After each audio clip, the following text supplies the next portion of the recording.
got the touch. This is Stan Bush, and you're listening to the Geekcast Radio Network's Top 100 Transformers Characters Countdown.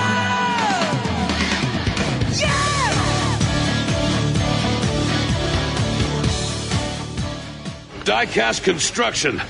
It's a lost art. You're right, BossBot. It is a lost art. Welcome to a very special episode of the All Things Transformers brand here at the Geekcast Radio Network. Whether it's the TFG1 podcast, the Beast Unleashed podcast, or getting tapped, we are now in the prime time with the Top 100 Transformers Characters Countdown. I am one of your Cybertronian hosts, TFG1 Mike. Joining me, as always, is that rubber ducky lovin' Steve Megatron. Hello. No. From the planet of junk, because he didn't want to be from Char last time, we have Optimus Solo. Much better. Much better. They talk TV. That's right. And our special guest is someone who's hailing from both the once great city of Nyon and the jungle planet of Eucharis. It's that YouTuber you all know and love, and hero of the Cybertronian Wars, the leader of the Autobots, and the true bearer of the Matrix. Oh my God. Well, it isn't. Well, isn't that just Prime? No, it's Rodimus Primal. How you guys doing? You shouldn't try to make me dislike the guest right off from the bat, Mike. Hey, it's not. No. It's me Rodimus you dislike. Primal is cooler than Rodimus Prime. Right. Because Rodimus Prime gave the Matrix back. he had a return to sender moment. Brilliant as always, Steve Megatron. No offense to the guest. Mike has been waging the Rodimus Prime war with us for a decade now, so that's why I gave him the deviations the guy for like 35 years, and because the thing is that I relate to him so much because I've been there. I've been there in a leadership position. I know what it's like to have to deal with agita of trying to be a new leader and trying to fill in the shoes of somebody who everybody compares you to, and trying to overcome your faults and your challenges. So that's why I relate to Rodimus Prime so much. Last big party of the summer, folks. Let's go out with a bang. Mike just likes him because he's shiny. No, that's not the only reason why I like him. For Mike, it's more of a Hot Rod versus Springer battle, I think. But that's there is that, but we don't have time for that tonight. Yes, we don't have time. We don't have time for all that. Oh. Well, I mean, let's put it this way. My wife nickname is RC, so there we go. So there you go. Yeah. Mm-hmm. Well, we're glad to have you here, Rodimus Primal. Yes, absolutely. Yes, brilliant as always. Thank you, Megatron. And today we give you the third installment where we reveal numbers 75 through 51. By the pit, how much of this drivel must I endure? Just no pleasing some people. We have this episode and the two more episodes in which we reveal the top 50 characters and eventually our number one character overall. Eventually can be a long time. It may seem like it, but these episodes will fly by. We get beverage card service on this flight? I didn't mean we were actually going to fly, but yes, you can have whatever food and drinks you would like for the duration of these episodes. Now this is the party I expected. You just have to provide them yourself. And I thought Optimus's speeches were bad. Oh, boy. Do you know what? Fine. Optimus Solo, take over. I have a vermin to trap. Anyhow, well, those two sort that out. Looking back on the last episode we did, were there any surprises for anyone so far? Isn't life full of surprises? Okay, fine. You don't want to talk about surprises? What would you like to talk about, Tarantulas? You've got information I want. By information, do you mean the identities of our 75 through 51 rankings? Yes, let's hear it. Okay, I guess we'll have time in the wrap-up episode, guys, to look back on our thoughts along the way then. Yep, you got a point there. Man, it's a rough crowd tonight. Yeesh!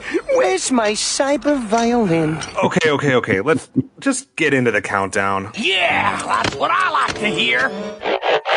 Well, let's hear it for number 75. That's right. We are starting off today with our second Dinobot of the countdown. Coming in, like they said, at number 75, this is Snarl. I am Snarl. Snarl coming in at 75 on 12 people's list, an average ranking of 48 out of the people that did rank him. And guess what, guys? Another person's number one ranking falls with this pick. Snarl? So, yes, last Really? week we saw Power Glide, which was number one on one person's list, and now we have Pia's number one character, Snarl, coming in at number 75. So maybe he'll be upset, but He was in the movie, and people forget that he was actually in the movie in 3 scenes. So that's true. So he was anywhere from ranked 1 to ranked 93rd, and he comes in at 75 for us. So, Steve, what do you think of first having Slag in last episode and now Snarl starting off today? I mean, I'm a little surprised that Slag didn't beat out Snarl, but I always kind of liked Snarl anyway as a part of the second group of Dinobots, so that it kind of resonates with me a little bit. But I'm either way, I'm glad to see the Dinobots show up on this list. Mike, if we had Slag and Snarl so far, predictions for the rest of the countdown, how many more Dinobots will appear? Hopefully all of them. All of them. Hopefully. Because There's honestly, no chance that my toy as a child is showing up in this countdown. The only one I had was Sludge. And there's no way Sludge beats out Slag or Snarl, right? I mean, I don't know. He had a Looney Tunes moment in the movie, and anytime you put a Looney Tunes moment in a movie with Transformers, I mean, come on. I don't think that helped him in the fandom. For me personally, I'm going to say I want all 5 Studio Series 86 Dinobots. So we already know about the second one. We've seen images of it, but and I have the first one, and I want the other 3. So we need them all. And for me with Snarl, I've been watching a lot of the G1 episodes, and season 2 obviously has 49 episodes, but season 2 has a lot of Dinobot episodes, and a lot of them feature, once Snarl and Swoop are made and introduced, oh man, honestly, my 3 favorites are Swoop, Snarl, and Grimlock in that order. Swoop will always be number 1 for me. Okay. So I'm all right with Snarl. Snarl was my brother's figure, who I inherited, so I can appreciate that. But I don't know if I'm holding out hope that Sludge still appears. I think we've missed the boat for him to be on this countdown. So, all right, we are starting off with a Dinobot, our second of the countdown. Let's see where we go next. Well, I believe it's time for number 74. On the previous episode, we saw a animated central character, I guess we could call it. At least that's where we went with it, with Sentinel Prime. We're going with another character that I would say is, first and foremost, maybe known from the animated series. You guys might disagree with that. We'll see. Coming in next is none other than Lockdown. Carbon fiber, non-metallic. You Decepticon scum! Oh, I'm not one of them. Name's Lockdown. I'm what you call a bounty hunter. Decepticons pay real good for info, battle plans, access codes. Your friend should net me some sweet upgrades. Of course, you know what I really live for. Hunting trophies. Like my new EMP generator. Step away from the Autobot! Wait, I know you. EMP generator, right? I'm not good with names and faces, but I never forget a trophy. Lockdown. He was as high ranked as 5th, as low ranked as 97th. So another one that was all over the board, although 5 people had him in the 30s, ranging from 30 to 37. That was where he was most frequently seen. He had an average ranking of 51, comes in here at 74. Mike, Lockdown coming in at 74. What do you think? I think it's cool. I think it's interesting. I think, we're getting between the last episode and this episode, there's not too many predictable things yet. And having Lockdown, I mean, yeah, you're right. He basically did kind of start in animated. He was also in the movies, but animated is where he shined, with Lance Henriksen voicing him, and basically a Transformers bounty hunter. He's basically Swindle, but not so. He's more ruthless than Swindle, let's say. Cool concept for sure. Yeah, absolutely. Evil version of DevCon. Yeah, I think a good way to look at him too. You did nail something there that in the what we've seen now that we've done so many of these top 100s is that typically this bottom 50, 100 through 51 is where you have the unpredictable nature of it. It gets a lot more predictable as we get closer, in that top 50. Not the order necessarily, but you kind of know who's going to show up for the most part. This is usually the case, especially with the last episode that we did, where we get a lot of characters that will show up that were really high ranked by a handful of people. So if they were fan favorites to a couple people, that usually can get them on the countdown, but it might not get them very high. And as we go through the countdown, it's more about total lists that they appeared on, so it's more of a universal appeal as we get further on, whereas here it can be a little bit more divisive. So it is very unpredictable in this part of the countdown. Steve, what do you think about another basically animated-centric character showing up? I don't have a problem with it. He was kind of one of those unique characters that showed up in animated and did really neat things as far as just stealing parts from those that he beat and just being kind of that bounty hunter. And I don't know, he was just kind of unique and different in animated. I don't per se like him in the film, but in animated, I think he was pretty rock solid. Looking a little closer at the rankings and how people ranked it, I did mention that there was 5 people that had him 30 through 37. There was also 5 people that had him 75 through 83. So it was 2 distinct groups with a couple outliers. Rodimus, do you think he belongs more in the 30s or more in the 70s to 80s where we see him now?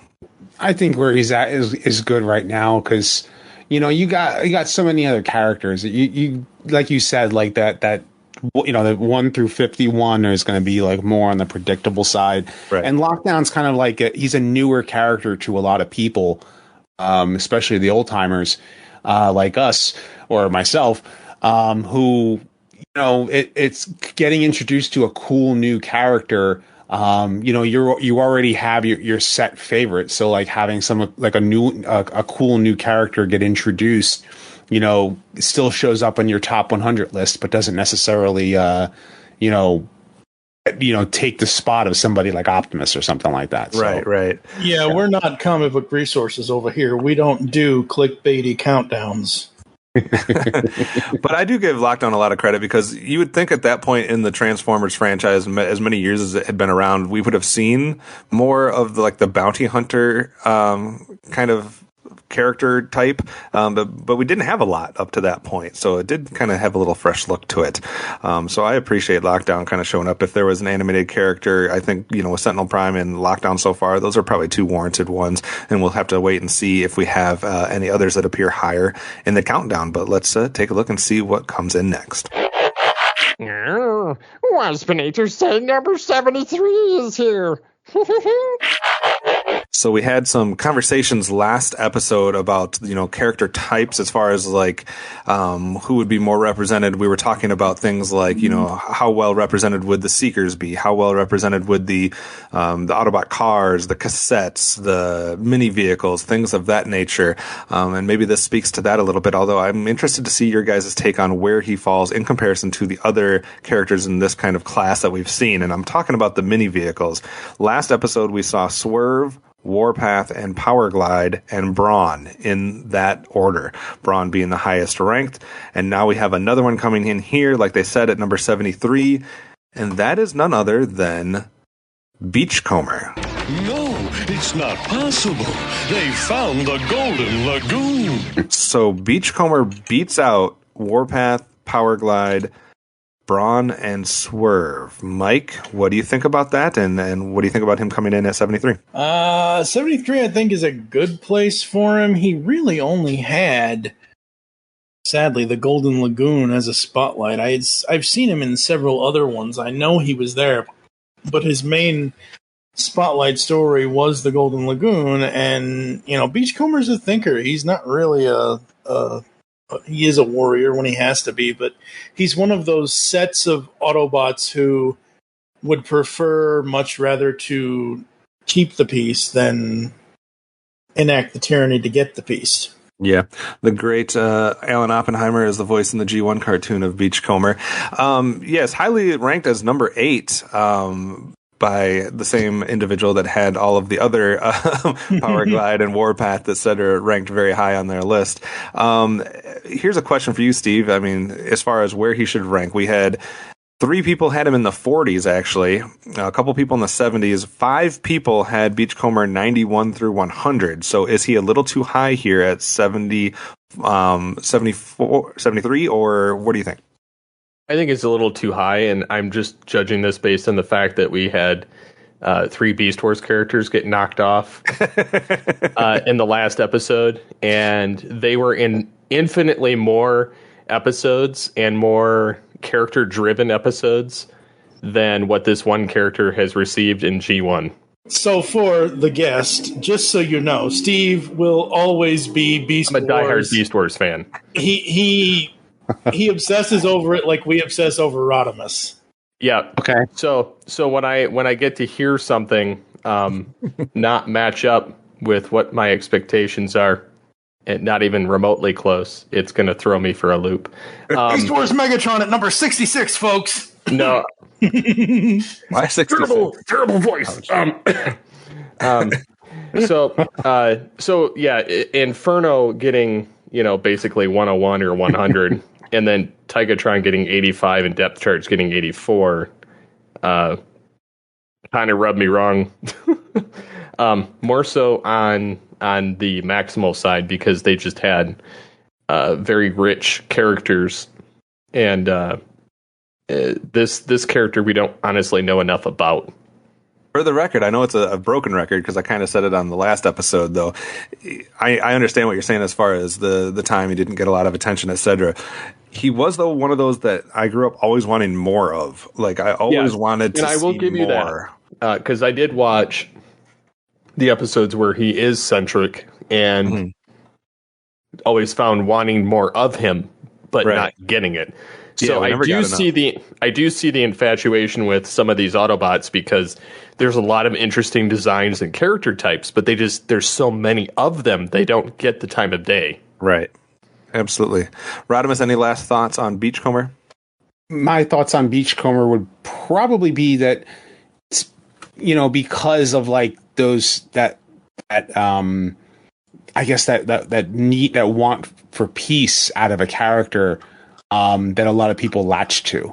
And that's probably why people latch to him. But I would venture to say Tigatron would be better as far as that same geographical want peace and not war type of character. They're very much the same, but I think that just probably that Golden Lagoon episode stood out to a lot of people who really love Beachcomber. Yeah. So and that's just that's what it is that, like, whereas like you kind of got that out of Tigatron so often out of Beast Wars, that you think more of like, just that one episode was enough to give you a desire out of that character. And that's just not with Beachcomber, but that's pretty much with any character, really, that didn't get much spotlight, but that one spotlight that they did get was enough to make him your favorite character. So that's pretty much where I stand with it. So I can definitely see that argument there. All right, let's see what direction we go next. 72! Good! All right, I'm going to have to rely on you guys a little bit more than myself here, because I'm not super versed on the comic world, and I feel like that's where this character has the most exposure. We are going with none other than Rung here at 72. Obviously heavily featured in the IDW comics, as highly ranked as number 10, as low as number 91. Only on 11 lists. That will be the fewest list of today's entire episode, but just got enough high rankings to make himself here, because 3 people had him in the top 20. Mike, what do you think about Rung? Rung is interesting. He, for those that haven't read the IDW comics, I don't want to spoil it, but basically Rung he's not who you think he is in more ways than one. And the idea that it was, the way I was explained about who Rung was basically, he's on the Lost Light with Rodimus and crew and everybody that's on the Lost Light and More Than Meets the Eye. And he's the psychologist. He's the one where everybody goes and talks to and tells them their problems and everything else. and that obviously will play into who he actually is down the line. Oh, hell. The IDW. I as much as I can twist Optimus Solo's arms to read the comics, he doesn't have time to read the damn comics. Rung ends up being Primus, the Transformer god. So, I don't know. I always liked when I read the stuff that happened with Rung, because it was always so interesting to me to see a character in Transformers that was a psychologist, psychiatrist, that kind of thing. I don't know. All right. Steve, do you know anything about Rung? Nothing. All right. Rodimus, how about you? I'm not as well-versed on that particular character, so it's kind of hard to give you enough. Wow, for once, Mike, you knew the most about something out of the group. Well, okay. Funny guy. For one thing, I knew the spoiler like ahead of time already. Well, like I already knew that, but like maybe it's just because I didn't like any bit that I read of of his involvement in the stories was kind of like he's kind of weird looking. And just didn't really like attach to him, and didn't really read much into him. And I mean, I know his backstory, so it's kind of like, you know. Yeah. So the thing about Rung is, as I already said, he's the psychologist on the ship, the Lost Light, with Rodimus and crew, and More Than Meets the Eye. It's this big mystery of what he actually transforms into throughout the entire series. Again, for me, More Than Meets the Eye is a book that gives Transformers such different characteristics that it drew me in. I mean, hell, I spent out of the 8 years on the pull bag, good, I'd say 5 or 6 of them covering the entire Phase 2 books. And he was just a fun character. Do I think he needs to be higher than 72? I'm actually surprised he even made the countdown. I'm very happy that he did. But I think 72, again, goes into the thing we mentioned last time and in this episode, that Transformers is like a box of chocolates. You never know what you're going to get. Very true. And let's see what we get next.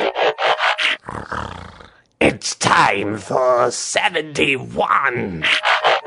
All right. We had one of these characters show up last time. We get the second today right here at number 71, and that would be our second Insecticon.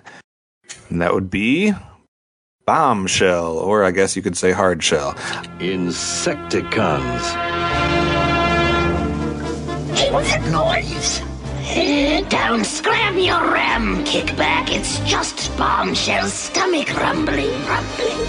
Yeah, that's the problem with pines. You eat a forest of them, and an hour later you're out of energy again. Hey, snack time, anyone? A good meal always puts me in the mood for mayhem. But Bombshell is how we all originally knew him. So, Mike, you had mentioned in the last episode about your Insecticon love and how you ordered them, et cetera, et cetera. So we had Shrapnel at number 90, and we get Bombshell at 71. Thoughts? I can't believe anybody would put Kickback ahead of Bombshell, but okay. And sadly, Bombshell is not Cyclonus, people. Get over it. He's a sweep. Which is why I'm actually glad he fell here, and I'm glad we have the guest that we have, because Rodimus and I were talking before the recording. He interviewed Flint Dilley approximately about a year and a half ago or so and asked Flint about who actually becomes Cyclonus. And it is a character that hopefully will be much higher than Bombshell.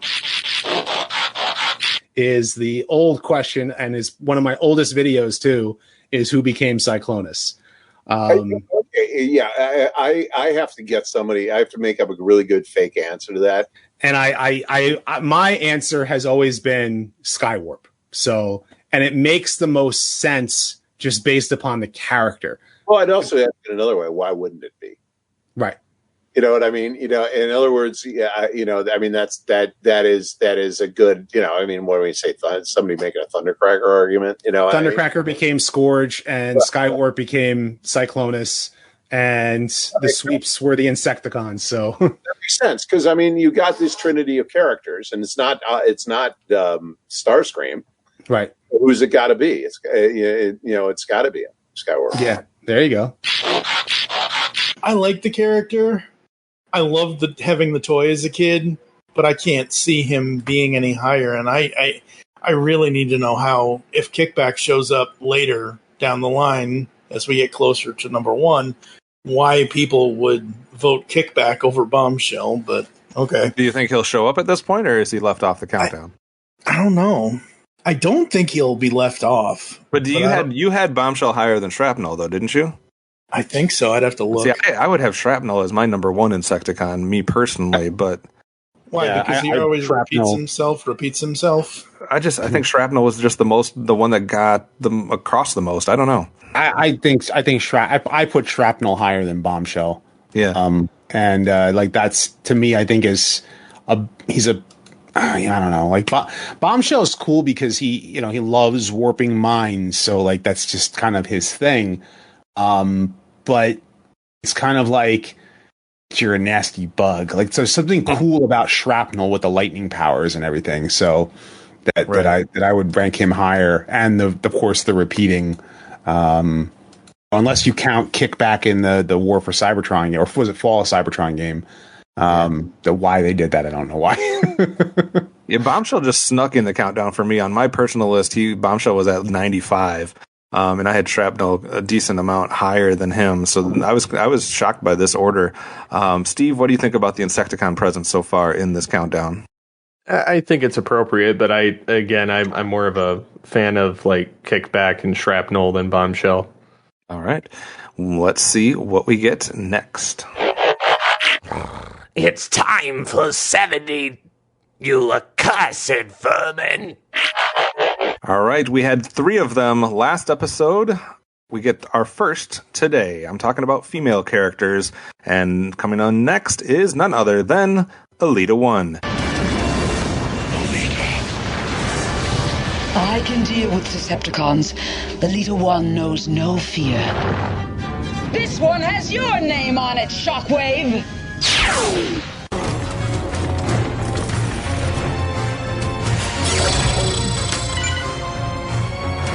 Who said anything about my power?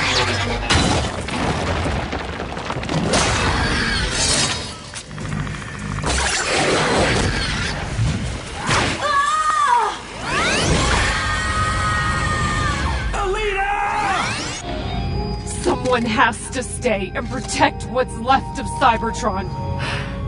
This wasn't the life I imagined for us either. But it's one worth fighting for. As high ranked as number 3 on Robo Apollo's list, and all over the board. Some in the teens, in the 20s, in the 40s, 50s, 60s, 80s, all over the place. 12 out of the 33 people ranked Alita 1 in their top 100. So she comes in here at number 70. Let's start with the guest. Rodimus, what do you think of Alita 1 and making the countdown? I think putting her on the list anywhere, really. Like, in other words, she deserves to be in the top 100, period. She's a very important character to the mythos. I think that if you follow the G1 cartoon and her origin, and it was what helped drives Optimus Prime, in that, like, you basically killed me and you killed my girlfriend. Megatron, you're done. Like, that's like, it was a driving factor for a blue collar guy like Orion Pax. But then Alita 1, you get to see her in action in the Search for Alpha Trion. Like, she knows no fear. She's got a special power, and she's fearless. So I always loved her character, and wish that she was able to show up more in the G1 cartoon than she did. But I'm thankful that her character was even created in the first place. So. Yeah, I agree. I always wanted more of Alita 1 in G1 as well. Mike, so far the female presence has been Nautica at 100, or Arachnid at 95, Chromia 78, and now Alita 170. Have we gotten that order correct out of the ones represented so far? That's up for debate that I don't want to get into. Okay. However, I will say that having Alita on the list is, very, very cool. I love that she is where she is, and like Rodimus said, she has for me, as much as I love the G1 version and the version we're getting in War for Cybertron and all of that, the most interesting version of her was when she was in animated, I think. The fact that she got left and turned into Black Arachnia. Like, I thought that was really, really interesting, that she has this power that, whatever, if she uses it, she loses it kind of thing. And what they did in animated, I thought was really cool of how they fit her in. I still love the G1 version overall out of them all, but it's interesting to see Ariel here. All right, Steve, any final thoughts on Alita 1? And if she is appearing here at number 70 without naming the actual characters, how many females still have a chance of making the countdown? Well, I definitely think that Alita 1 needed to be here. Just one, she's taken kind of a high command on the War for Cybertron trilogy, for one, so that helps her stand out quite a bit more. But also, I think that we're going to see... There's still quite a few female characters that have not been mentioned yet that I know are going to show up at some point, whether they be RC, Black Arachnia, and I think it's Strika is one of them. Yeah. So I have a feeling that 2 or 3 or more of those are going to show up at least in the rest of the countdown. All right, we will have to wait and see. Let's see what direction we go next. Let's hear it for 69. All right, coming in next is a character, actually the 4th character today that didn't make my top 100 because I did not have Lockdown, Rung, or Snarl on my list. So getting another one here, and I'm going to rely on you guys to tell me where do we place this guy within, like, what is he most known for? I don't know if you're going to say the movie series, Robots in Disguise, Cyberverse. I know that he kind of appeared in a weird way, I guess, in G1, but I wouldn't count him as that. We're talking about Drift. Drift, maybe more presence in the comic, Micah. Maybe you can talk about that. But coming in at 69 is Drift. He went anywhere from ranked 11th to 91st. 4 people had him in the top 20. Mike, go ahead and start us off with Drift. Never make assumptions, pupil. Mistakes are part of learning. You left without word or reason. That is what angered me. I can only offer my apologies, Master. Your apologies are... sufficient. And your performance in the field today was exemplary. With Drift, he was in the comics. He and Rodimus actually had a thing in the comics, which is interesting from IDW. But yeah, I think most mainstream people might know him from seeing him in the movies, kind of thing. Not everybody gets into the comics, sadly. But yeah, I mean, what he did in the IDW comics, I thought was really, really well done, and how his whole character arc progresses with where he was once a Decepticon and now he's an Autobot, and he's basically the redemption character. One of them, anyway. Would you say he's most known for comic appearances over some of these other ones? I would have to say so with his character, at least from what I've noticed, because I've only ever heard him show up in various cartoons that did not get more than 2 seasons, 3 seasons maybe, and that's more so the problem with how cartoons are today versus back in the 80s, but...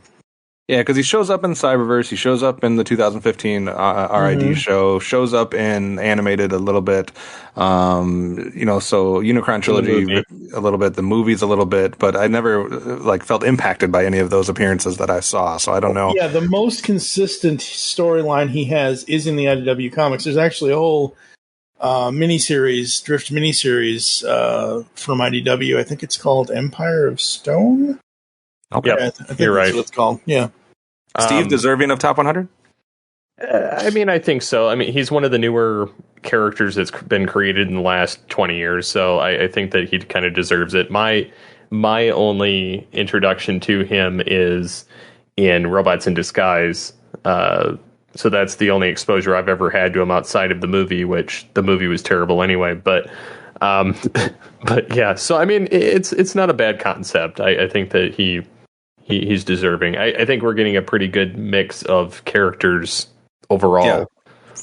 I agree with that so far. Rodimus, last word on Drift? I didn't care for. I mean, when he was introduced, I think it was an All Hail Megatron. Wasn't a fan. Didn't really care for him. Was like I think I was probably on board with a lot of people that were like, you're just forcing this character to be this cool character to come in. And I mean, I live on the Jersey Shore, so you know, you get a lot of car clubs, and he reminded me of all the people who had all their car clubs. Kind of thing, with the way that his car was a drift car and all that kind of fun stuff. But I like the 2015 version of the character, just because, like the Robots in Disguise, just because it was kind of like that teacher who was really trying to make his students be better, and but he was a little too tough, sometimes overbearing in a way. Yep. And that's what I liked about the character, is that it was kind of like the way that it was handled. I think it was really well done. As much as I like Ken Watanabe, I'm not a fan of Michael Bay's films, so you know, I just did not care for that version of Drift, even though it was supposed to be a triple changer, but never got a triple changer toy. So yeah. And Robo Apollo, that's 2 in a row that he's had the highest, she's had the highest rank. She had Lita 1 at 3, and she had Drift at 11. So apologies that those are falling way on the opposite side of the countdown for you. But let's see where we go next. Waspinator's sick of this. It's time for 68. So one type of character that we have not had yet, before I say that, though, so far up to this point in the countdown, the highest number of lists that we've seen is Bombshell, actually, with 16 appearances. That will be beaten by this character, who appears on 17 lists. We have not seen any Citybots, bases, gigantic characters yet until this one at 68. Mike's holding his breath there. We are getting the gigantic Trypticon here at number 68. I knew you were going to say that. I was going to give you a guess, but I didn't want you to be wrong. So I knew you were going to say that, because the first thing I'm like, oh man.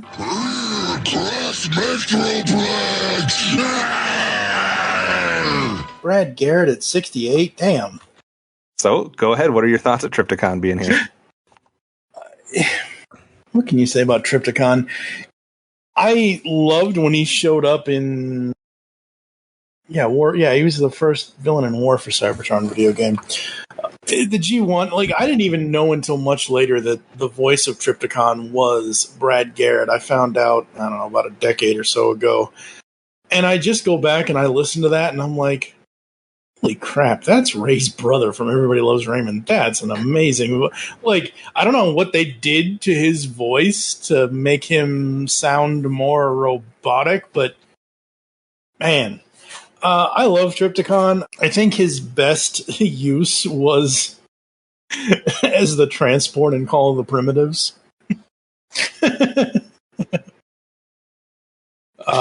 Because he doesn't really I guess technically his arch nemesis is Metroplex. Yeah. And they have decent amount of battles, but not enough. That's just the problem with Generation 1 with... Oh, go ahead, sorry. I was just going to say, I don't think G1 spends a lot of time with the gigantic, Citybot type characters. I mean, we get introduced to quite a few of them, but none of them get a ton of time. And I think that was kind of one of those other elements where it's those types of characters that we wanted more of that we didn't get. Maybe there's like a little phenomenon there with, like we said with Beachcomber and a few of these other guys, where it's like we didn't quite get enough, so they're still in our minds as somebody that we liked because we wanted more. So I could definitely see that. It was, if Transformers would have lasted longer than it did, maybe we would have got more of the Trypticon and Metroplex battles, but kind of they get around and then it seems like we're quickly done with the series almost. I know that's not quite exactly how it happens, but it feels like that to me. Rodimus, what do you think about Trypticon being here? I think it's cool. I had fun I made a video on him, so I had a lot of fun doing the whole research on the character, adding some Godzilla clips, because come on, it's Godzilla, it's Mecha Godzilla basically, right? Coming out of the water and all that kind of stuff, and with the Godzilla music. So it was just a lot of fun to do, to talk about him. And it's like when you dive deeper into him, you're like, man, he didn't show up much in G1, but what he did was an impact.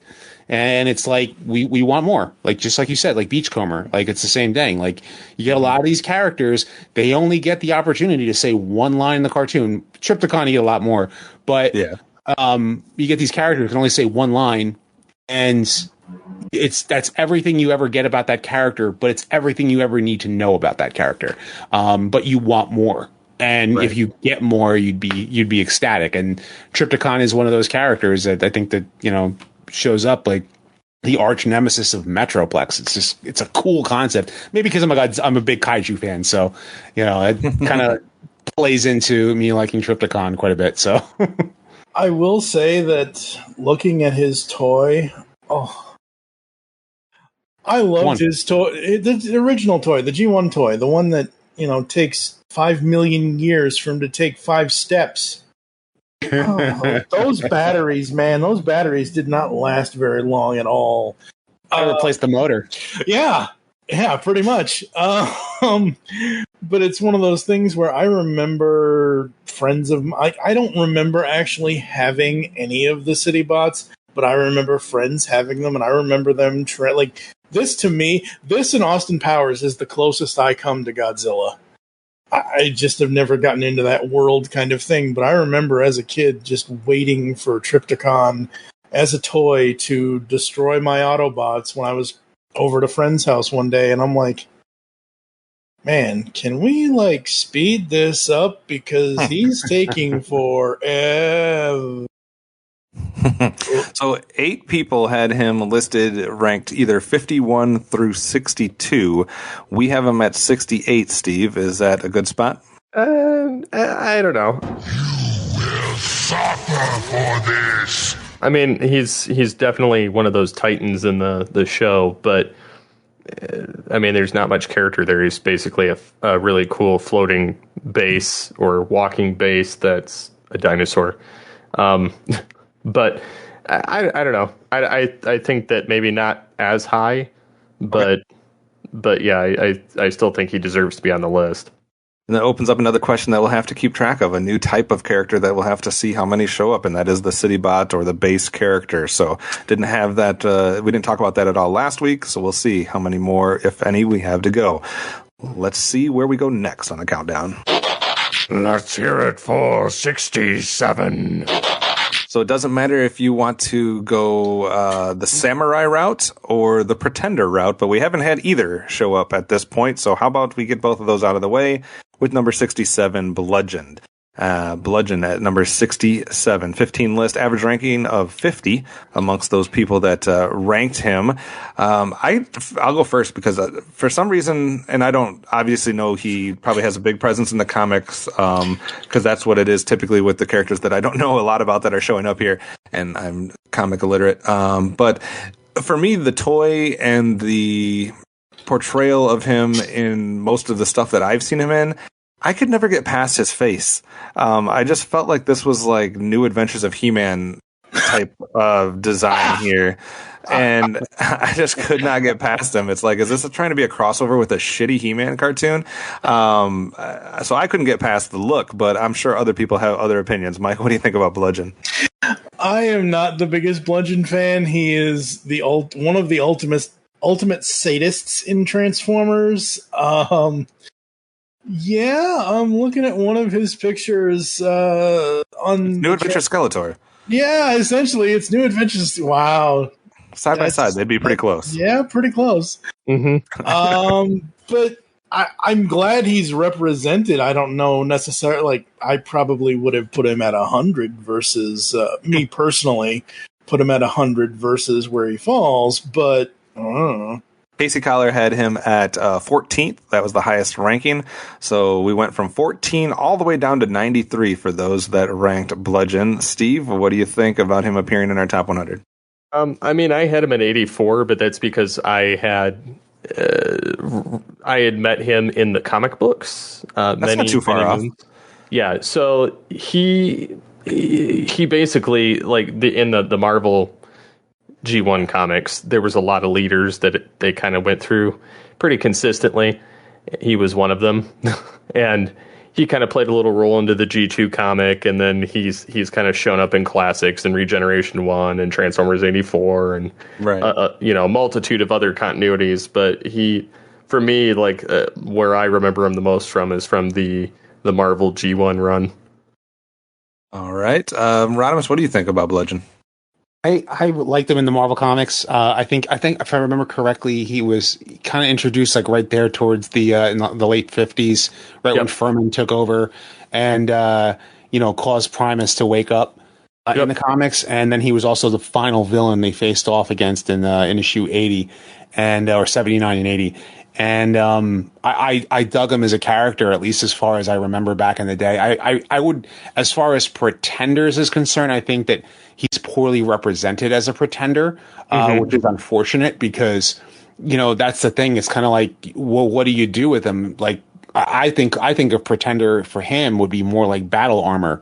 He basically is a battle tank that, gains the samurai armor and then is able to gain power. That's kind of how I would look at the character, but I would rank Thunderwing a little higher personally, over Bludgeon. Bludgeon he looks cool because he's an evil skeleton faced samurai warrior. You have Skeletor and Transformers.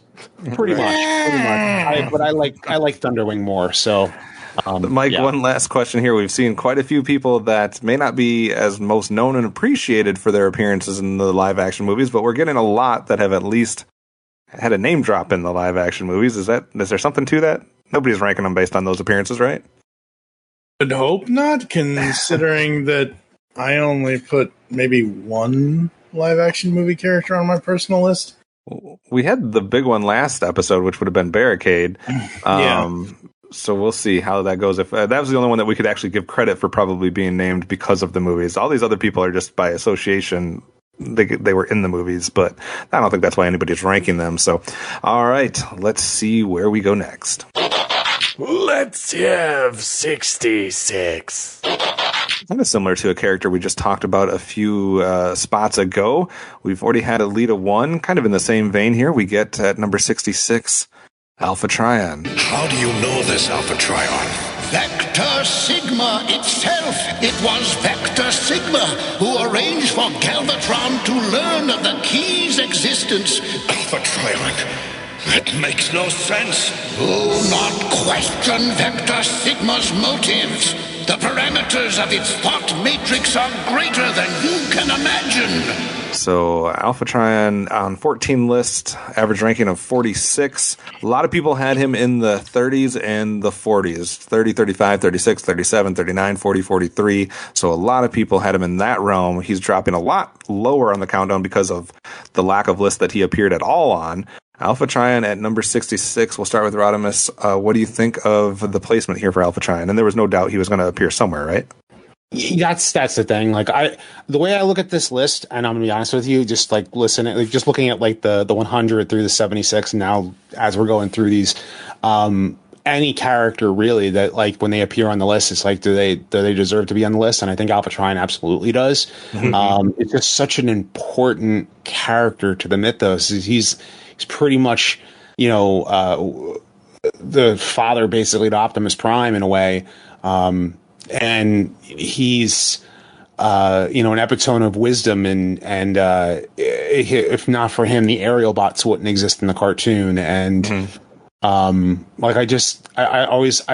thought it was so cool to have this elder character show up and be so important as he was in the cartoon, and then play such an important role in later episodes. He was in War Dawn, and then he was in Forever Is a Long Time Coming. You end up finding out that he was the guy who led the Autobots to kicking the Quintessons off the planet.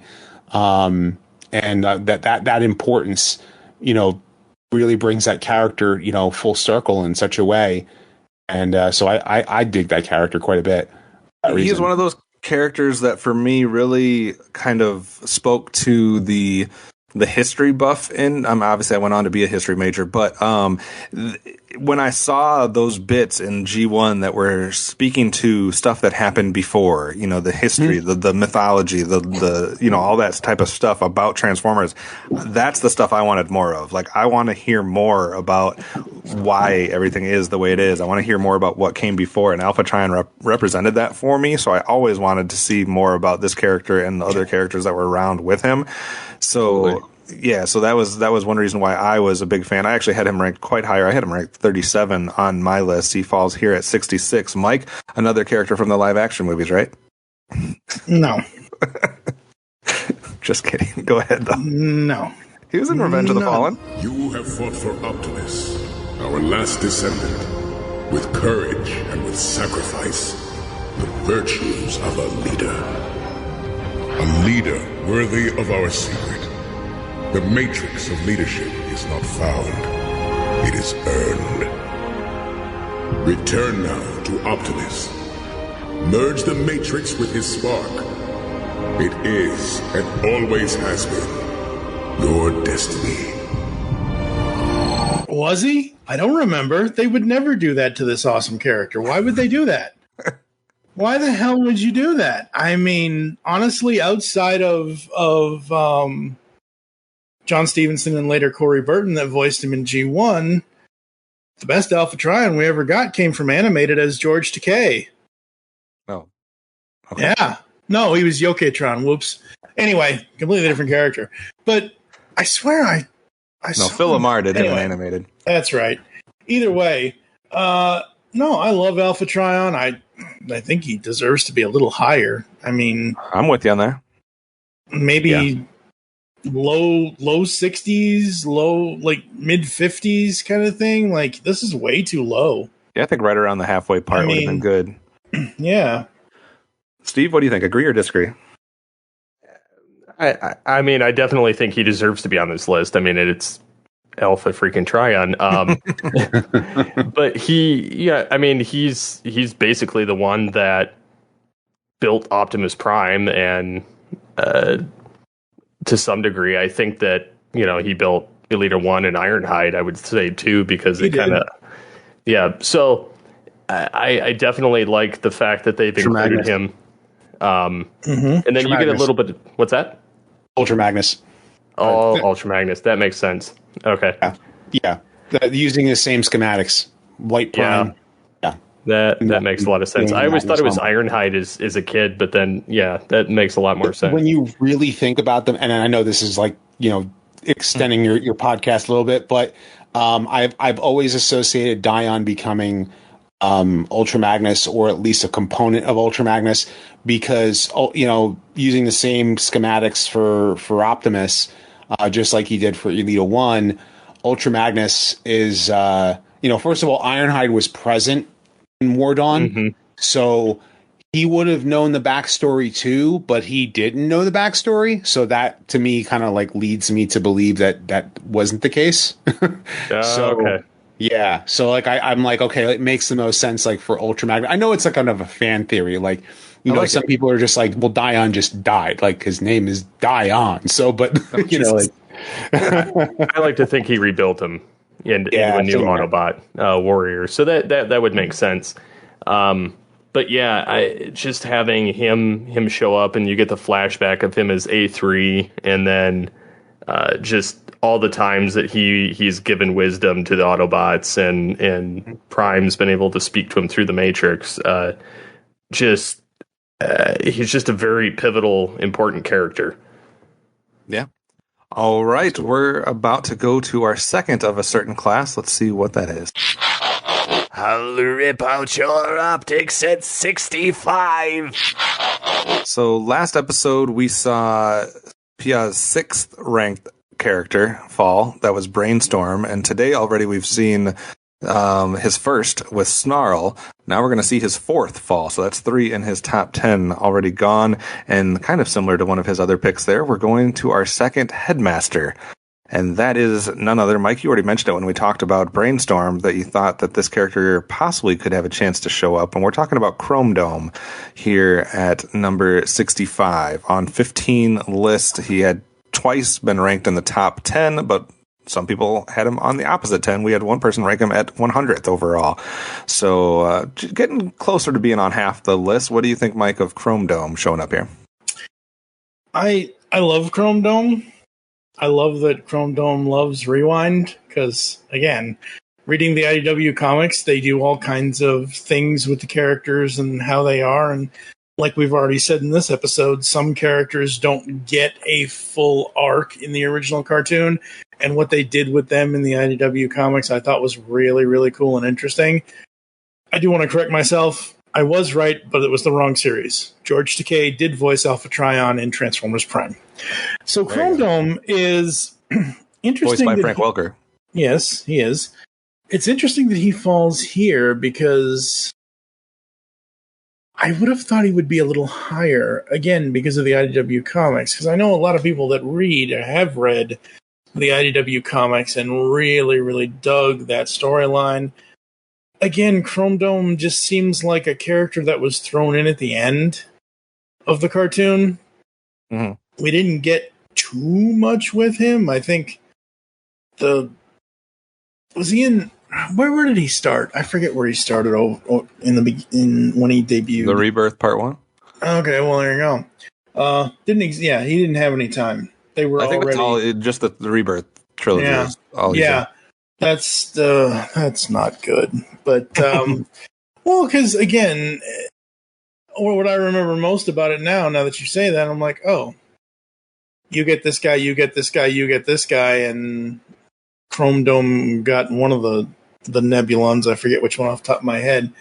But you like the best part about the only part you could say about him in G1 is that he destroyed the Hive's machines again. Whereas in the comics, you have this whole storyline of him being a nemosurgeon, and it's just something you have to look into. You don't have to, as much as I would love everyone to read the IDW comics, you could just go on the Transformers wiki and just look at his character bio for the IDW continuity. Having him, I'm glad he's here. Just because of the comics, I think he should maybe be one or two higher. Other than that, at least he made it. Stylor, I think, was the Nebulon that was with him, unless I read that wrong. Yep. Yeah, so I'm losing more and more hope that my favorite headmaster is going to appear now that we've seen Brainstorm and Chrome Dome. I don't think it's looking good for Hardhead. Rodimus, what do you think about Chrome Dome showing up here at 65? I'm not surprised. I mean, like you said, he did have a prominent role for a lot of people in the IDW comics, but he was also the kind of field leader for the headmasters in the Headmasters anime. If you guys have never seen that, it was basically the Japanese season 4, right. And he was friends with someone named Jack who Six Shot killed. Which, by the way, I don't understand why Six Shot is so loved in from the Headmaster series because of the things that he did. He killed Ultra Magnus, and then he killed Chrome Dome's friend Jack. So I'm like. Chrome Dome was kind of like a hothead. He was always trying to flirt with RC, and so I can kind of see where his character stands. I never grew that attached to him. I thought he kind of looked cool. I was more of I like Brainstorm a little bit more personally, just based from the Rebirth, just because he was the guy who basically created the whole idea of the Headmasters in the G1 cartoon. So I like Brainstorm a little bit more, so that's kind of how I feel with him. So, yeah. All right, Steve. Last thoughts on Chrome Dome? I always just liked Chrome Dome. I liked his whole transformation. I liked what he looked like in robot mode. I liked the fact he was a headmaster, and he's probably one of my favorite headmasters, despite everything. I mean, I like Brainstorm as well, but other than that, I really like Chrome Dome, and he was very present in the season 4 and among the others. So I think that it's just kind of fitting that he's on here. All right, fair enough. So our second headmaster appears here. Let's go ahead and see who our second part of a combiner will be next. It's time for 64. So we had a discussion last episode on if we would see any of the combining parts or if we would just see the combined form. And last episode we got 2 combined forms in Superion and Bruticus, but only one part with Motormaster being the one that appeared last time. So now we're getting our first foray into that kind of world. Mike, I'm going to have to let you go first on this one because I know what a big fan you are of this character. We'll go ahead and say that he's most known for his animated appearance. We're going with Swindle here at number 64. So on 16 lists, average ranking right around 50. As highly ranked as 6th by Nicole, as lowly ranked as 96th, and all across the board. There was really no, I guess where he's most represented would be either in the 60s or in the mid to late 20s. So all over the map, we have him here at 64. Mike, what do you feel? I know you want him higher, but it's slightly too low only because of, say what you will about animated. I will. So I know you will. Jackass. Say what you will about animated, but...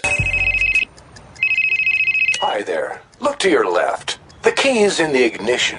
Handles like a dream, doesn't it? Also, plenty of cargo space for your stolen loot. And don't even get me started on a cup holder. Let me just say I've had my eye on your operation for the last few days, and I'm really impressed with what I'm seeing. The whole costume villain team-up thing, it's very exciting. I'm thinking we could do something together. Kind of an I scratch your back, you scratch mine type arrangement.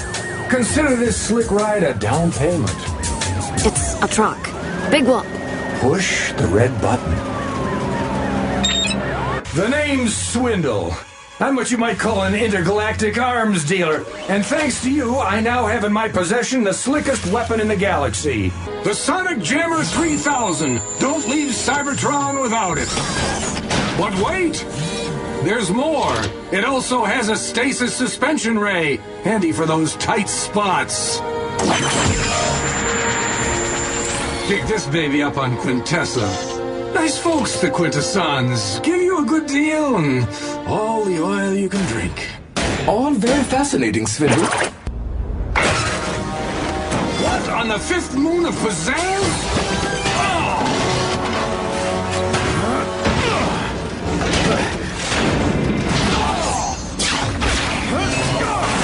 Traitor!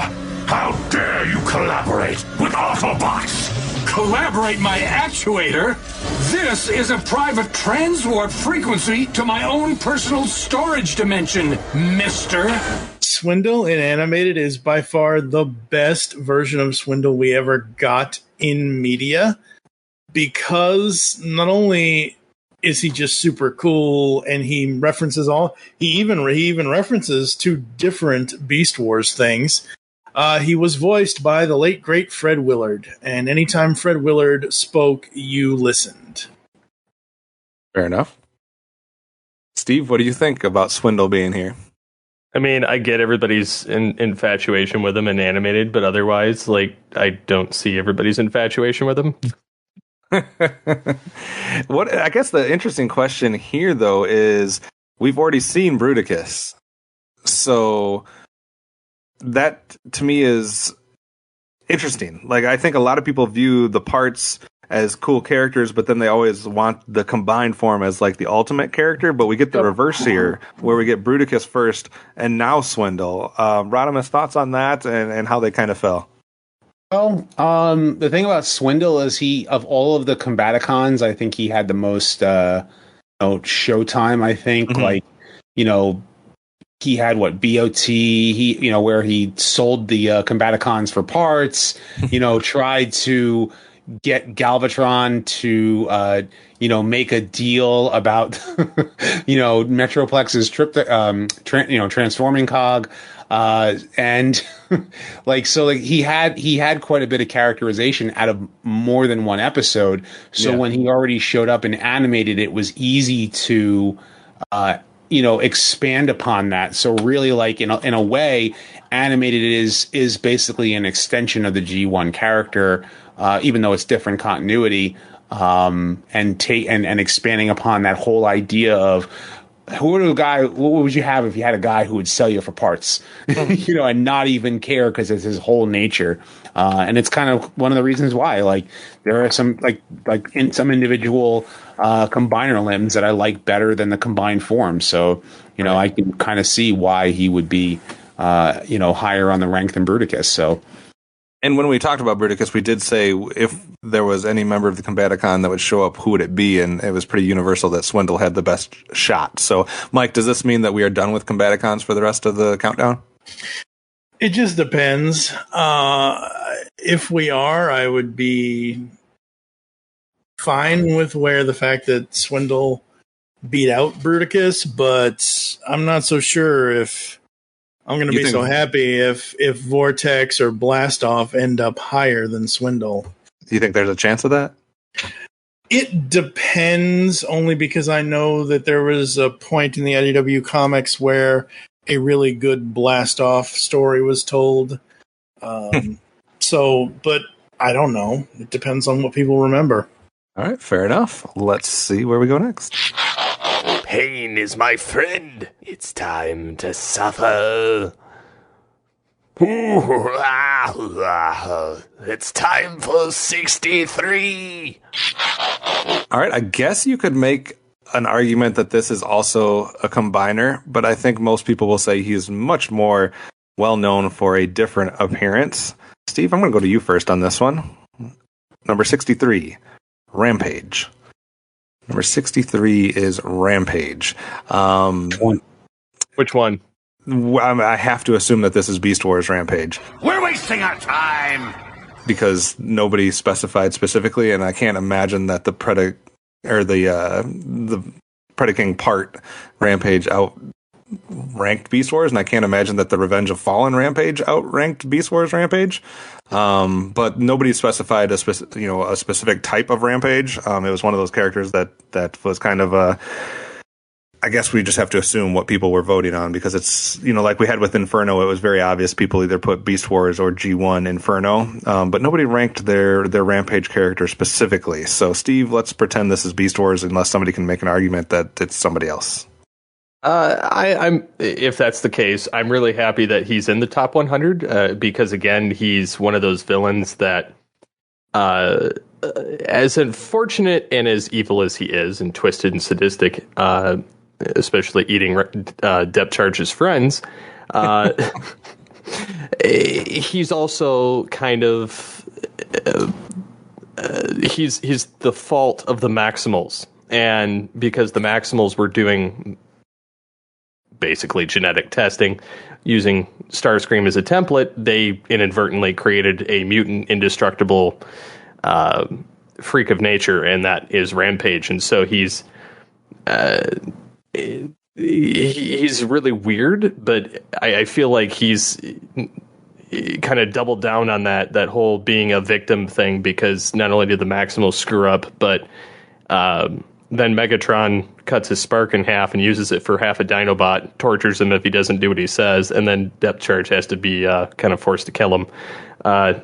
Although to them, that was like the ultimate power battle between two juggernauts in the series, so that was kind of cool too. But I think that while he's cool because he's indestructible and he's a deadly weapon, I still would have rathered seen Tigertron or Depth Charge surpass him. Mike, so the full list of Rampages here that we have to pick from. He was a kind of concept wise, he was in animated and in the Lion family, but that not really like an actual appearance. We know he was the Constructicon Bulldozer in Revenge of the Fallen. He was a Micromaster Tiger in Shattered Glass. He was obviously the Decepticon Predacon Tiger from G1, and then the Predacon Transmetal King Crab from Beast Wars. So let's just go with Beast Wars, because let's face it, that's the most memorable version of the character. I could see maybe getting a vote or two for the Predacon Tiger, but maybe. But honestly, when it comes to the Predacons, I remember Razor Claw, I remember Tantrum, and I remember Dive Bomb. And we remember Predaking, but that... obviously, but that's the combined form. But I'm saying, like, out of the actual 5 bots that make up Predaking, I only remember 3 of their names. Dive Bomb and Razor Claw and Tantrum and those Rampage. are the 3 I just mentioned. Yeah. And then Rampage and something else. Ramalama Ding Dong. I don't know. Headstrong? I don't remember. Headstrong, that's what it was. Yeah. Points so for me, it's definitely Beast Wars Rampage, and I've watched that scene enough times in the last month and a half that no, I'm not kidding. Literally, I've watched Nemesis so many times. Depth Charge doesn't just kill him. He lets Depth Charge kill him. Yep. Because he wants to be it. He doesn't. That bot is living under the fact of basically Megatron is Unicron. Basically, and Rampage is Galvatron, essentially. Oh, why do you torture me? Blah, blah, blah, blah. Well, if you say something stupid, I'm going to crush your spark. Yeah. And then obviously with him dying, as will be said later. So when we get to Dinobot and his clone army, it's like, oh, well, the reason why this is here is because Rampage wanted to die. And it's a interesting character. It's a character that I think had a really full arc throughout Beast Wars, whether it's what I want to really know is, what I want to know from Bob Forward or Robert Skier or whoever, because sadly, Larry DiTilio's Bob Skier had nothing to do with Beast Wars. That's right. That's right. But the point is that what I want to know is, what dumb Autobot decided to experiment on Starscream's spark? Oh, it was the Maximals. Autobot, Maximal, same damn thing. They're descendants of each other. Yeah. Hundreds of years apart. Yeah, idiots. But don't question Steve on Beast Wars knowledge. I like that. Rodimus, what do you think of Rampage showing up here? If I was to, there's the G1, Predacon limb, which, that's the first thing that comes to mind when I think Rampage. Mm-hmm. But the Beast Wars character ranks up there, more as a character. Mm-hmm. Overall, like, I don't even consider the live action, the jumping jack thing to be Rampage. Because to me, Rampage is either the Predacon limb or the Predacon King Crab, like one of the two. And he's only called Rampage because Megatron dubbed him Rampage. He really is just Protoform X. So yeah, but I enjoyed both characters. I mean, Rampage and G1, like you said, like, there isn't much to him except for he's just a hunter, and that's all that he is. But the whole mutant indestructible spark that also gave life to a new Dinobot, is an incredibly interesting character, and I love the pain is my friend. Feel it. I love that. Like, he's got such memorable quotes that you can just draw from. He's just like such a cool character. I always dug him. So absolutely. All right, so another Beast Wars character making the countdown. With that, we're going to take a quick break. You're going to hear an ad from one of our fellow contributors on this countdown, and we will be back with the second half of the characters for today. Discover a world of vintage and modern toys that's more than meets the eye with the Triple Takeover Toycast. Hosted by toy writers and photographers Toy Box Soapbox, 6O, and TF Square 1, this informal and chilled-out series of discussions cover everything from vintage Transformers to Mask, Diaclone, Microman, and more, be it nostalgic or current. Whether you're a seasoned collector or a casual robot enthusiast, all are welcome. Triple Takeover Toycast. It's time for 62! All right, before the break, we were talking about Beast Wars. Let's keep talking about it after the break here. So we're starting back off with more Beast Wars characters. This one is going to get a reaction out of 2 of us. So anyways, we had Rampage before the break. Incredibly too low, should be way higher. Steve, I'm in agreement with you on this one. Number 62 is... Isn't life full of surprises? Tarantulas. What? So Tarantulas here at number 62. Steve, you had Tarantulas at number 4. I had Tarantulas at number 11. And various rankings between that and 83 was the lowest he got ranked. Just not on enough lists here. 14 lists out of the total. Steve, I'll let you go first. What? No, I mean, seriously, this guy is the craziest mad scheming scientist on the Predacon group, and he's experimenting with technology, he's experimenting with anything really. He's exceeded death up through the Vok. I mean, he was burned to a crisp by Inferno and possessed Black Arachnia, got a transmetal body, transferred back, still possessed her for a little bit, and then had this vendetta against the Vok, which was honestly his only undoing.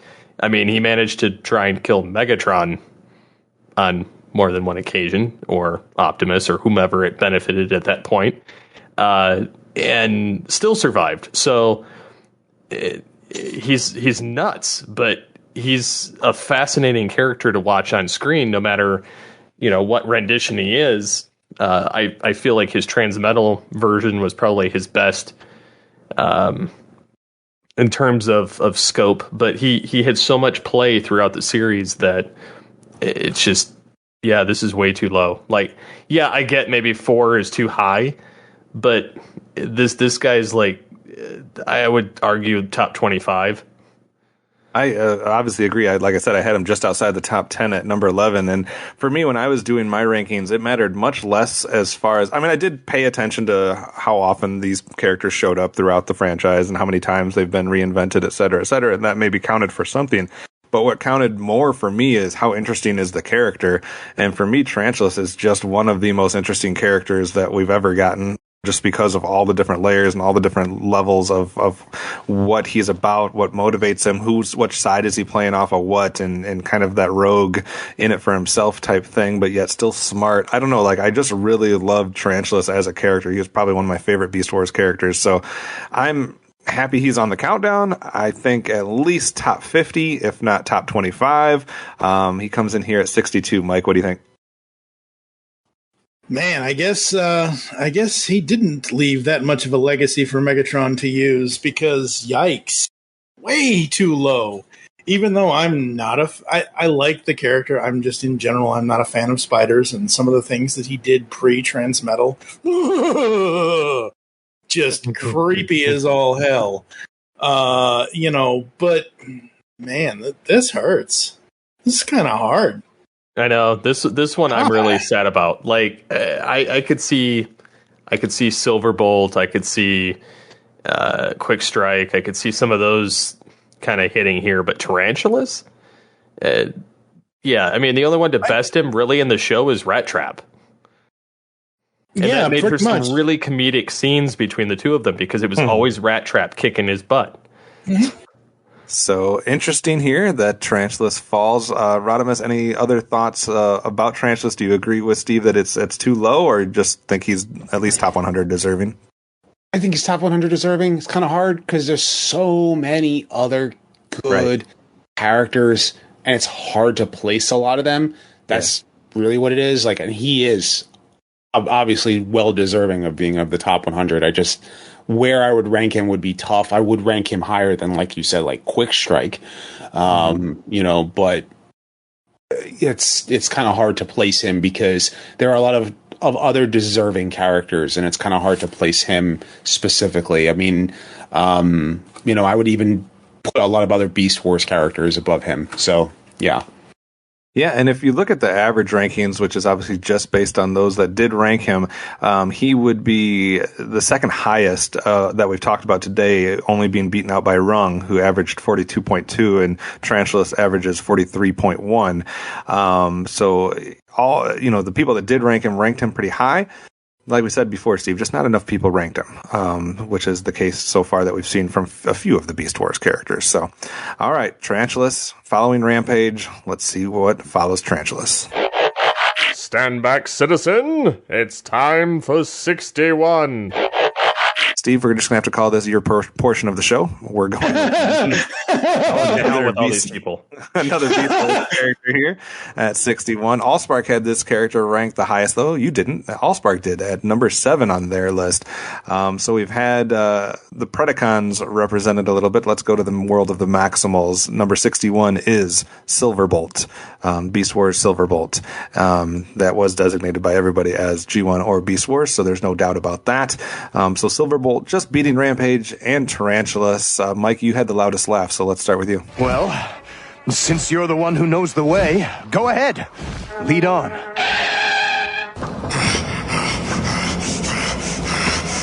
Silverbolt? Black Arachnia? You still don't get it, do you? I don't hate Megatron for what he made me do. He freed me from my code of honor, and I reveled in it. Don't you see? I enjoyed it. I had the loudest laugh because part 3 is essentially subtitled, even though it's not in the actual episode title. But if people look in the description, it's basically, part 3 is Unleash the Beast in You. And because I knew that, sadly, okay, we need to reiterate, folks, we are at number 61. We didn't say this in the beginning, Kate, to remind you. Optimus Solo, Kevin, is the only one of us that has the actual full master list at this point before we release the actual podcasts. And, God damn it, Silverbolt deserves better. And I just knew that this part 3 was going to be a menagerie of beasts. And, man, for me, Silverbolt, he was always he always was and always will be that hero from Beast Wars, the chivalrous one, the one who fell in love with the other spider, that kind of thing. But for me, where I loved him was the dark turn, the Dark Knight. Basically, he lived long enough to see himself sort of become the villain in Beast Machines. I loved the whole twist of Jetstorm, which Jetstorm's a whole other thing, but Jetstorm being, used Silverbolt's spark kind of thing. And that character just added so much to Beast Wars, though, once he was introduced in Coming of the Fusors. I mean, you can blame me a little bit. Tarantulas I had ranked 11. Silverbolt I had ranked 98th. What is wrong with you? I had him at 32. Yeah, I feel stronger about Tarantulas. I actually felt stronger about Inferno Beast Wars, who felt at 101. I had him at 19. Yeah, and I felt stronger about Depth Charge. But, I'm not saying Silverbolt's not worthy. I thought he was worthy of sneaking in the countdown. I just had other Beast Wars characters higher. So, Steve, go ahead on your thoughts on Silverbolt. Well, and this actually brings up an interesting story in that he's the first one that made it to Beast Machines that's been featured. That's true. Because obviously Megatron, Primal, Rhinox, Silverbolt, Rat Trap, Cheetor, Black Arachnia all made it to Beast Machines. So he's the first one of those to get knocked off the list. And while I don't disagree that he deserves to be on the list, I would argue more than like Tigerhawk or Quick Strike, or Scorponok from Beast Wars. I'm a little disappointed that so many of them are getting knocked off right here. What I will say before we let the guest go is, I swear, if Wonko the Satan comes in here anywhere in the next 5 picks, we riot. I know Waspinator's not coming in this episode. It'll be the next one. Uh-huh. Everybody seems to think they know what the countdown's going to reveal. Interesting. No, just kidding. Rodimus, what do you think of 3 Beast Wars characters in a row? Rampage, Tarantulas, and Silverbolt. So, first of all, is it Beast Wars specific Silverbolt, or is it Beast Wars / Beast Machines? Yeah. Okay, because I was gonna say, because I also like the G1 Silverbolt quite a bit, like the the acrophobic one. Yeah, no, that was a separate listing that people designated. So okay, they were very clear on their rankings with the Silverbolt. I really liked his character in Beast Wars in season 2. Like that, I loved the chivalrous nature of his character, that he really wanted to do the right thing, and he felt that he was doing the right thing even if even if like Optimus is like, she's using you, dude, like to a fault, you know. And it's something about that character that that I really love, that like the growing of him in Beast Wars. And yeah, the Beast Machine's turn, I liked it. Specifically that character. I don't know, it kind of felt weird because it was almost like the two characters were going back and forth in a way. Like Black Arachnia and Silverbolt, when they crossed over into Beast Machines, it was as if Silverbolt literally like took Black Arachnia's place in a weird way. And like now Black Arachnia is trying to get Silverbolt to be more after the whole Jetstorm thing. So like I love the Beast Wars character, and probably also because Scott McNeil is just so talented. He can do like multiple characters all at once, and you can kind of hear like they're different enough yet the same, so you can still hear Scott. But it's like, so I always loved his character in a lot of ways. So yeah. All right, so 3 Beast Wars characters in a row. Can it be 4? We'll see next. Let's hope not. Well. It looks like it's time for 60. Do you talk TV? All right, it's been a minute since we have seen somebody that you could make an argument that is mostly known for Transformers the movie, as well as his other G1 appearances. But we also have a milestone here, 19 lists that this individual character fit into, but nobody had him ranked higher than 26. So 4 people in the 90s, 3 in the 80s, about 1, 2, 3, 4, 5 in the 30s, and a couple in the 20s. We're going with Wreck-Gar at number 60. So Wreck-Gar shows up on 19 lists. That's a record so far in the countdown. Mike, what do you think of Wreck-Gar showing up right here? Offer expires while you wait. Operators are standing by. I am Wreck-Gar. I dare to be stupid. Mike? Why do we get a dare to be stupid? I mean, are you speaking for yourself? No, I said we, not me. Oh. I don't know. I like Wreck-Gar. I love the fact that he talks TV. I love the fact that, he's voiced by Eric Idle. And even though I was a little young, considering I'm probably the second oldest here, or maybe third, I don't know. Anyway, having Eric Idle voice him, I thought was really, really cool. And then much later down the line, again, reaching into animated, you had Steve's favorite artist of all time voice him, which was Weird Al. So that was cool. We also had Tony Pope for a minute. Who? Tony Pope, season 3. Yep. I didn't want him to go unnamed. I didn't want us to get yelled at. Oh. No. Okay. I mean, I've seen so much of season 3 at this point. Yeah.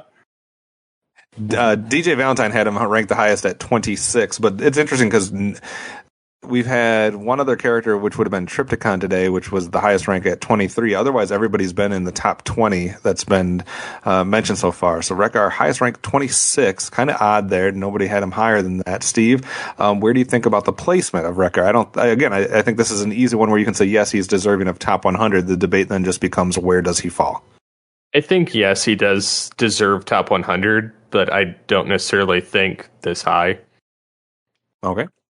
Fair enough. A lot of people did have him in the 80s, 90s, and even one person that had him at 100. The Rock, think of Wreck-Gar's placement. No, I think I don't remember where I placed him in my own list. To be quite honest with you, I think I like his character. I've kind of been disappointed that he hasn't gotten more showtime, other than like his animated being like such a cool thing to actually have Weird Al voice him. But I like the whole talk TV thing. He's the one who deserves to talk TV, not Bumblebee. So right. I know them be fighting words for some people, but yeah, I agree. That's just a cool thing about the Junkions, and him being the leader of the Junkions was a cool thing. I like his character, and I think for me, he represents something that I thought the movie did very well. Now, granted, we didn't get a whole lot of time after the movie, as far as extra seasons to really explore all this. But one thing I think the animated movie did well was we've seen at that point, before the movie came out, we'd seen hundreds of characters seemingly, and a lot of them were similar. You know what I mean? The Seekers were similar. A lot of the Autobot cars you could have kind of lumped in with a group, and there was a lot of kind of blending the same line, same type of character. And then the movie comes around and really goes out of its way to give us a little bit more uniqueness in some of these characters that stand out, whether it be a Blur or a Wreck-Gar or even Wheelie, I guess you could say in a way. But they were definitely distinct characters, whether you liked them or not. They weren't something we had seen before up to that point. So I think that's one thing that always resonated with Wreck-Gar and a few of these other characters, were that at least they were memorable and they stood out of the crowd. And I am a TV fan, so I love all the TV nods. So I'm a fan. I had him ranked actually 32nd. He falls here at 60. So that is all the way through 60. We have a few more to, almost 10 more to go today. So let's see where we go. Me, Grimlock, say it time for 59. All right, another one I'm going to need your guys' help with. I know nothing about this character, so I don't think that necessarily disqualifies me as a Transformers fan, guys. Like we talked about in the introductory episode here, there's so much Transformers out there. It's really hard to know all of it super well. I know the character exists. I know his name. I don't know anything about him. We're talking about Skybite at number 59. Is this an argument for our first Robots in Disguise central character? I think so. Wow. Yeah, pretty much. Yeah. All right. Steve, what do you think about Skybite? What are your demands? What? Demands? A lifetime supply of energy. No, total world domination. Come on, old boy, what do you want to think? I would say out of the Robots in Disguise that he's most likely the most memorable character out of that show. Just out of his sheer craziness that he is, and the fact that he's a shark. He also shows up in Cyberverse as well, but I think his main claim to fame is that he's one of Megatron's lackeys in Robots in Disguise in the 2001 continuity, and he's in charge of the Predacon lackeys of Dark Scream, Gas Skunk, and Slapper. and he hates the Decepticons, especially Scourge, who tries to take Megatron's command, and Megatron's a Predacon in that show. So so he's basically the Scorponok of the show. There's a great picture on the TF Wiki of his summary that just literally has him disguised as a car, but you can still see the shark head and tail. So that's fantastic.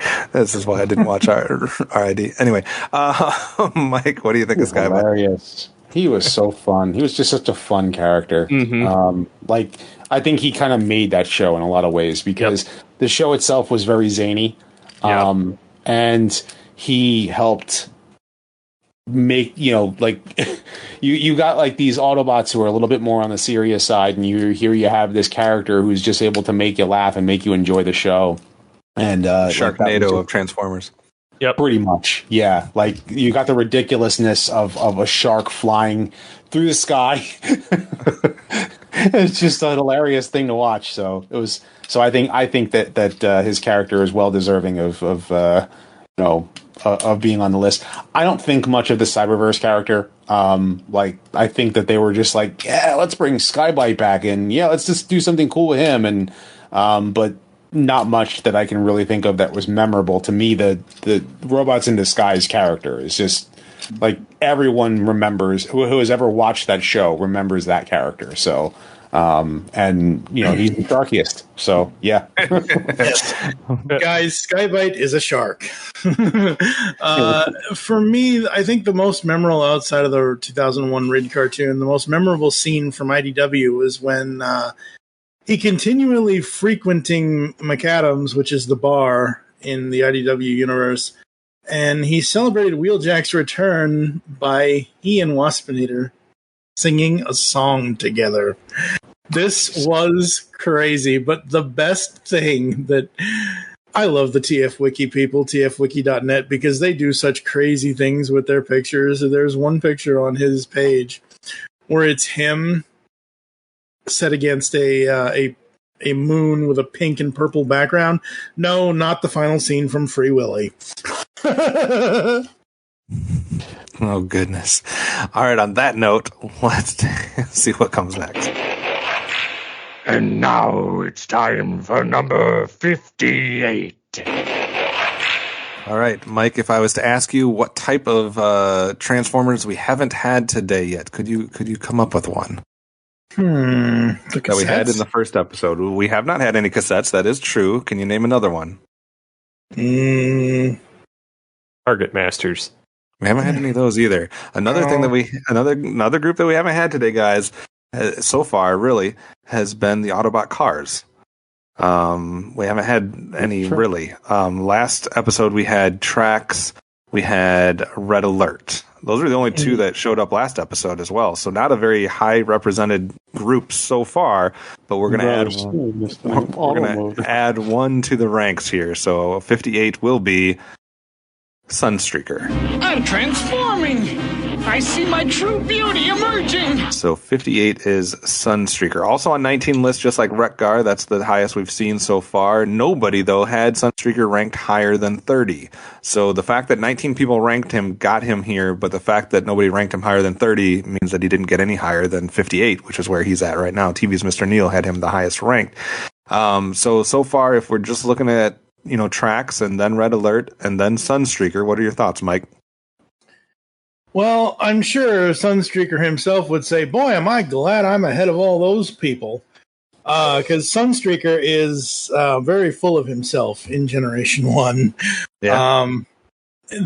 I've noticed, as I've gone through the series again recently, that there are a lot of full of themselves characters in the Generation 1 cartoon, starting with Sunstreaker and not necessarily ending with Power Glide. But out of the Autobot brothers, between him and Sideswipe, I always like Sideswipe more. Sunstreaker, he was okay. I don't like his head design in the cartoon. It's kind of like a giant yellow Batman looking at me. It's just creepy. It's like if you reverse the Bat logo and the yellow is the face kind of thing. I don't know. So also a Revenge of the Fallen character. I should stop with that. This is the first time, though, that I think I've gotten it right. I had Sunstreaker ranked 58th on my list, and that's where he fell today. So I agree with you, though. I always liked Sideswipe a little bit better. I'm shocked that we've only seen the limited number of cars so far. I don't know if that means a lot more of them are still to come, or if just not a lot of them made the countdown. Steve, what do you think of Sunstreaker showing up here at 58? I don't have a problem with it, but I prefer Sideswipe. All right. Seems to be unanimous. Rodimus, agree or not? I agree that Sideswipe, ranks higher. But I love Sunstreaker's ego. He also deserves the credit for being the first transforming car, Transformer that made it over into Transformers from the Diaclone toy line. So he was the number one toy. I think it was in the first in the line. I think the second one was Ironhide and Trailbreaker, I think, were the three. That they even made it over to America before they were even Transformers. But that was the red one, because it was supposed to be Sideswipe and Sunstreaker. Like, they actually were, their bios are switched. Right. But I love the characters like that him and Trax are like very full of themselves. And that they see them like Sunstreaker specifically, he's got like the biggest ego on the planet. He does. Yeah, I love that. Like, I'll blast a few big D's for you, and you'll see what a difference a pro makes. Just that ego. You scratched my paint. What am I going to do now? I don't know. Go get it buffed out, you idiot. Or, doing the jet judo was always cool. Yeah, that's my favorite, is jet judo. All right, so Sunstreaker at 58. We'll see who comes in next. All right, bro, let's go! Okay, Big Knives, let's see how tough you are! Hey, check out this move! Yeehaw! The one thing you show us are forgetting is me!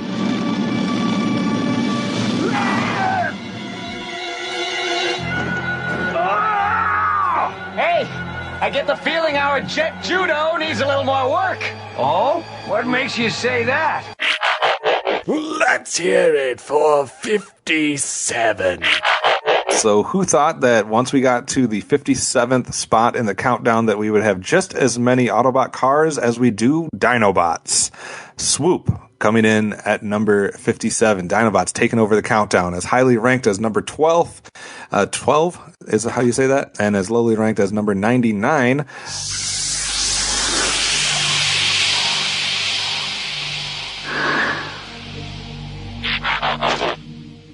Me, Swoop, no see nothing. Swoop, say, whoopee, go! Mike, you were the one that said you were a big Swoop fan, so how do you feel so far about all the Dinobot representation?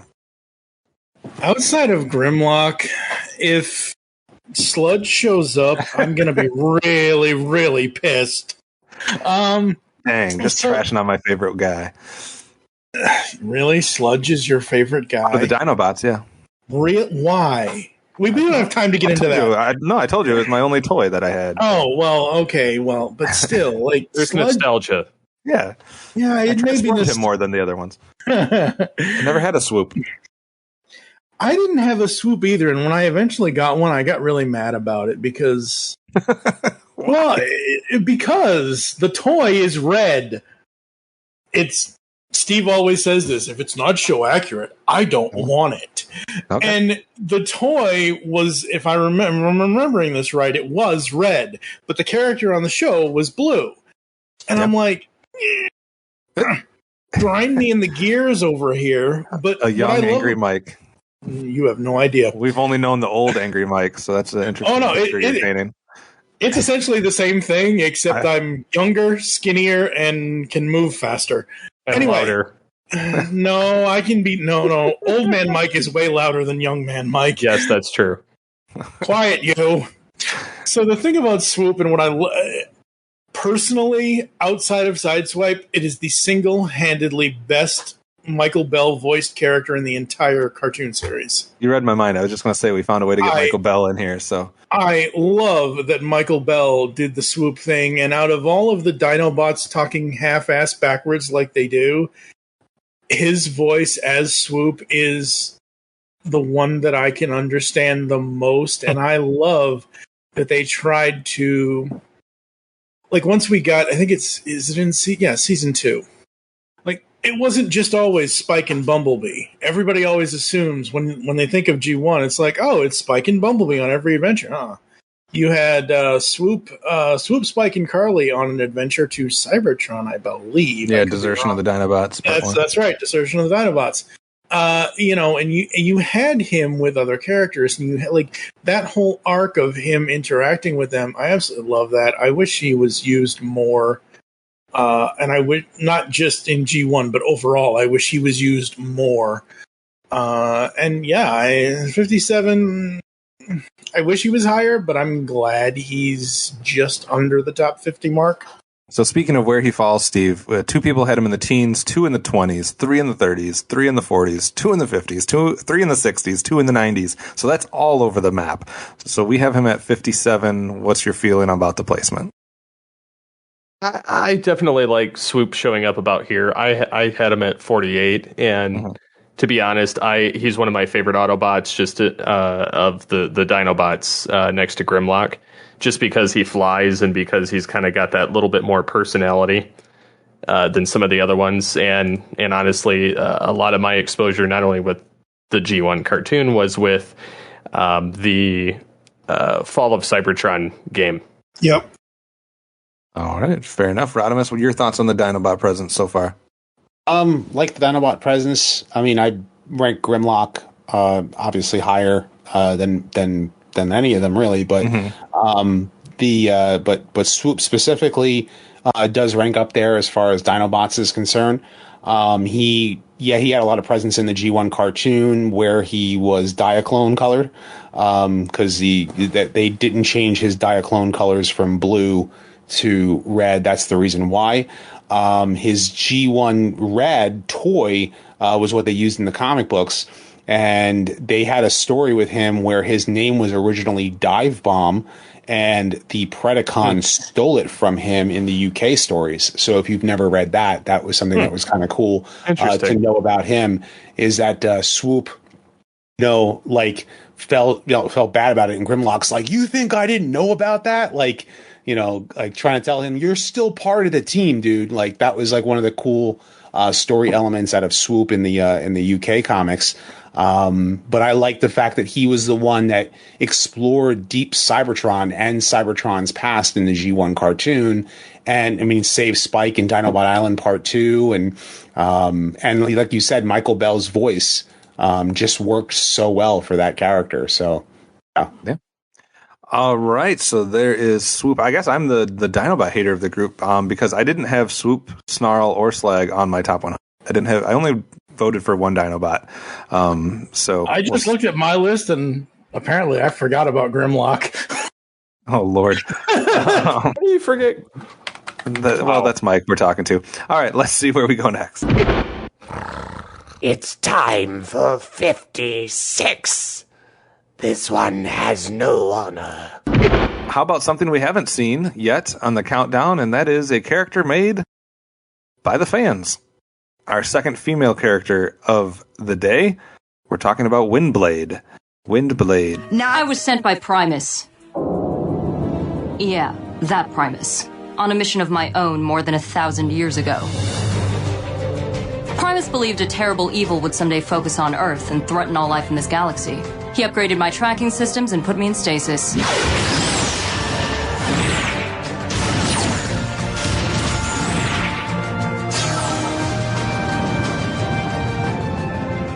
Ordering me to protect this world at all costs.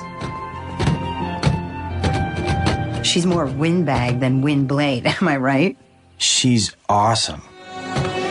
When I awoke on the other side of this planet a month ago, I knew the evil Primus spoke of must be closing in. I've hunted down every con I've sensed since then, and when big bad whatever it is finally arrives, I'm gonna hunt it down too. That sounds a lot like the mission Optimus Prime gave to me. Sounds like a team-up situation. It's not about the blade. It's about the bot who wields it. Had an average ranking of 38th, as highly ranked as number 8 by Moonbase 2. We had 1, 2, 3, 4 people that had this character in the top 15. So that's why she finds herself all the way up here at 56. Mike, what's your experience with Windblade? Windblade is awesome. W-I-N-D, Steve. It's not Wingblade, it's Windblade. Don't care, don't like her. Yeah. You haven't even read the comics, so you wouldn't know. I've watched her in all the TV media, so... Yeah, but that's not the same as reading the comics. Yeah, I don't care. Anyway. So, Windblade is awesome. She is a city speaker. I think that is a very, very cool character to have, where you have another Autobot, or even maybe a Decepticon, that converses with the cities, that helps them do their thing. And what Margaret Scott and other writers have done with her in the comics for IDW has been really, really fun, as apparently the Constructicons are outside my window. I thought that was the Stunticons, but... Okay, that too. Rodimus, any exposure with Windblade, or how do you feel? I mean, I like the character. I wish she had, like, IDW is the only place that she's really had, like, a lot of good showing for her character, and she hasn't been much in, like, animated media.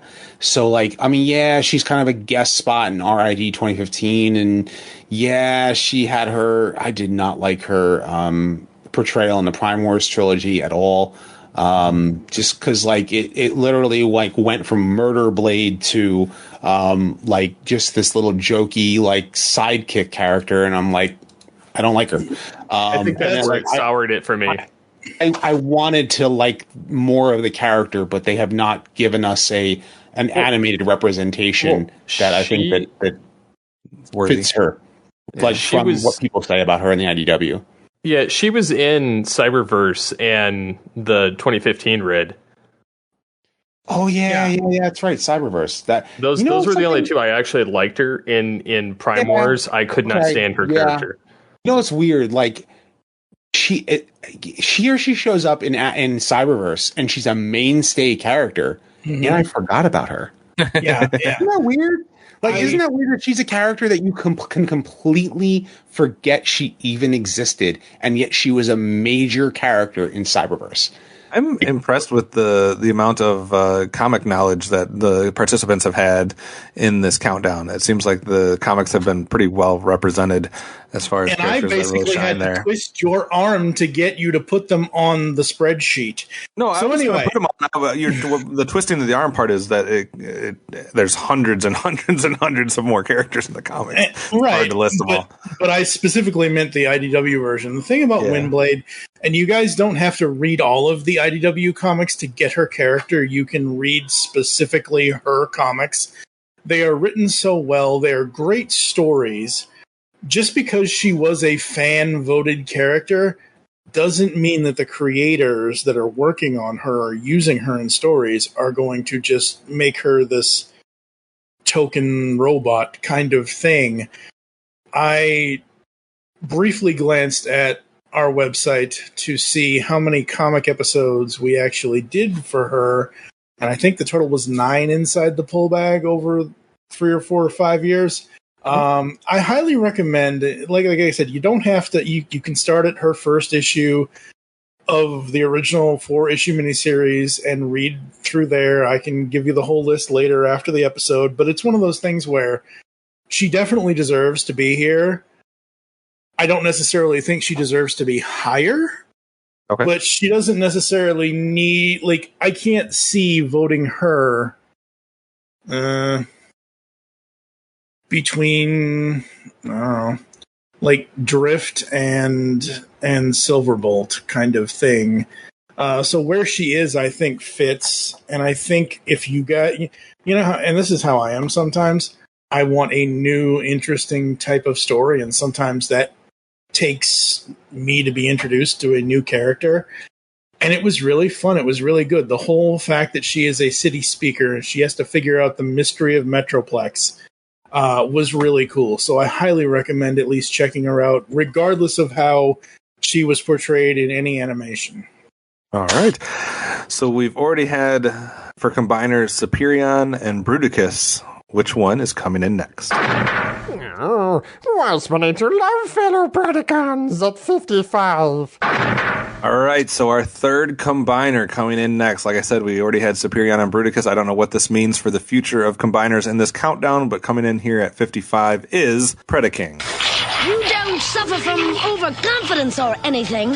He does, but he will suffer more at the hands of Predaking. So we have Predaking coming in at 55, mostly known for his G1 appearance, but also obviously had a presence in Prime as well that could have got some extra votes maybe.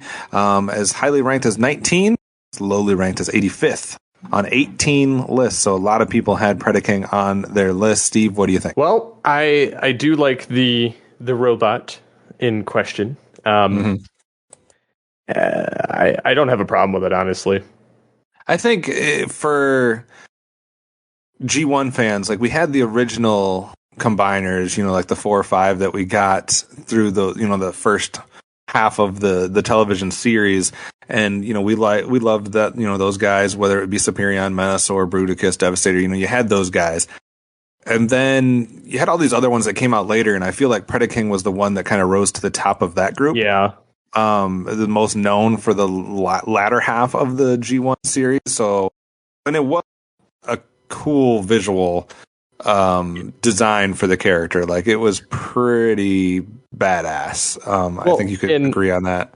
And he also, if I could be wrong, but I believe the character lives on for quite some time. I know they reused the name in Prime. Mm-hmm. And he was not a combiner, but a resurrected fossil, more or less, by Shockwave. But I believe that Predaking lives through G1, through Headmasters, Master Force, and Zone. Yeah, so we'll be getting more in touch with that character as it kind of goes through all the the manga forms of that. But he's epic. Right. But yeah, I think Predaking, as far as combiners go, if I was to have to name like the 5 or the 6 or however many are going to show up in this countdown, he would definitely be in the discussion. Rodimus, what do you think? He's got a badass design. I love the combined form personally. I think that where he ranks on the list probably got a lot more votes from people who are fans of Transformers Prime personally, because they probably just think that is the only version of Predaking and there shouldn't be a combiner Predaking. I'm not even kidding you. I've seen these kind of comments. Wow. Yeah. And I'm That's like, dumb. no, I'm like, no, it is awesome. You have a team of vicious, like animal Decepticons that will rip you to shreds, and they combine, and they will like tear you limb from limb. I think the only Decepticon, I think I rank Lyle Kaiser higher as a combiner, but man, Predaking is badass. If you look on the main picture at the very top of his Transformers wiki for the Predaking G1, you can just see him laying waste to other combiners because of his massive size and stuff like that. I will say though, Defensor and Superion and every other Autobot. Well, and he kicked Megatron's butt in the comics.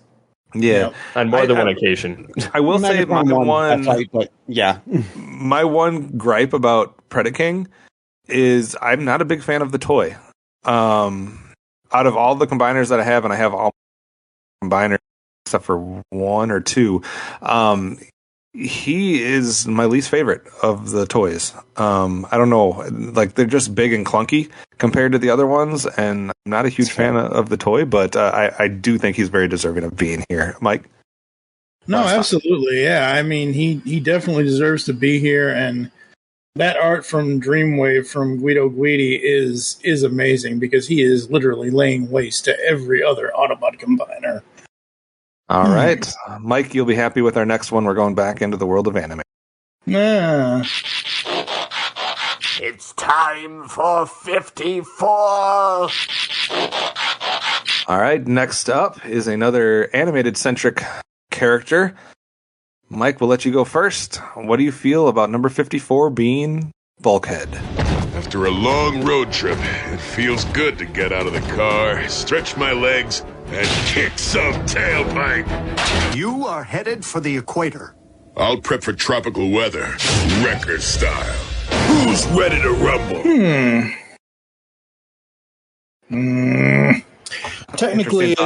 Technically, it's the same character in both Prime and animated. I prefer him in Prime, though. So. Oh, okay. Yeah, animated Prime version then. Animated Bulkhead was okay. He was a little bit too dim-witted until, mysteriously, he's a space bridge technologist. Yay, great. To be fair, I like him better in Prime too, but it's just I like Bill Fagerbaki. I like him. I've liked him in various things over the years. I like the voice that he did for Bulkhead, even though it's just his voice.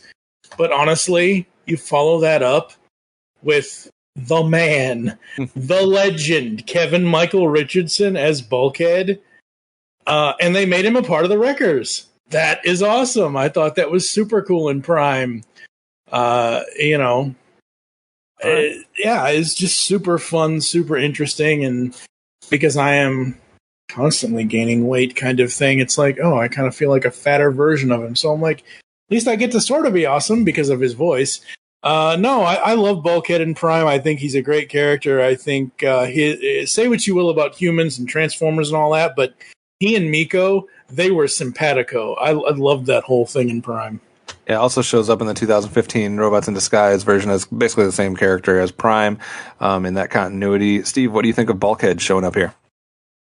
I can see him showing up. He kind of played a big part between those two different series and kind of became more or less like the combination of like Hound and Ironhide and some others. It kind of taking that role on between those two different continuities. And while I don't honestly care for the one in animated, I prefer the one in Prime out of the two. But yeah, I mean, I don't see a problem with him being on the list. All right, Rodimus, what do you think of another kind of post G1 character coming in here? It's kind of hard to pick which one I like more. the animated or the Prime one.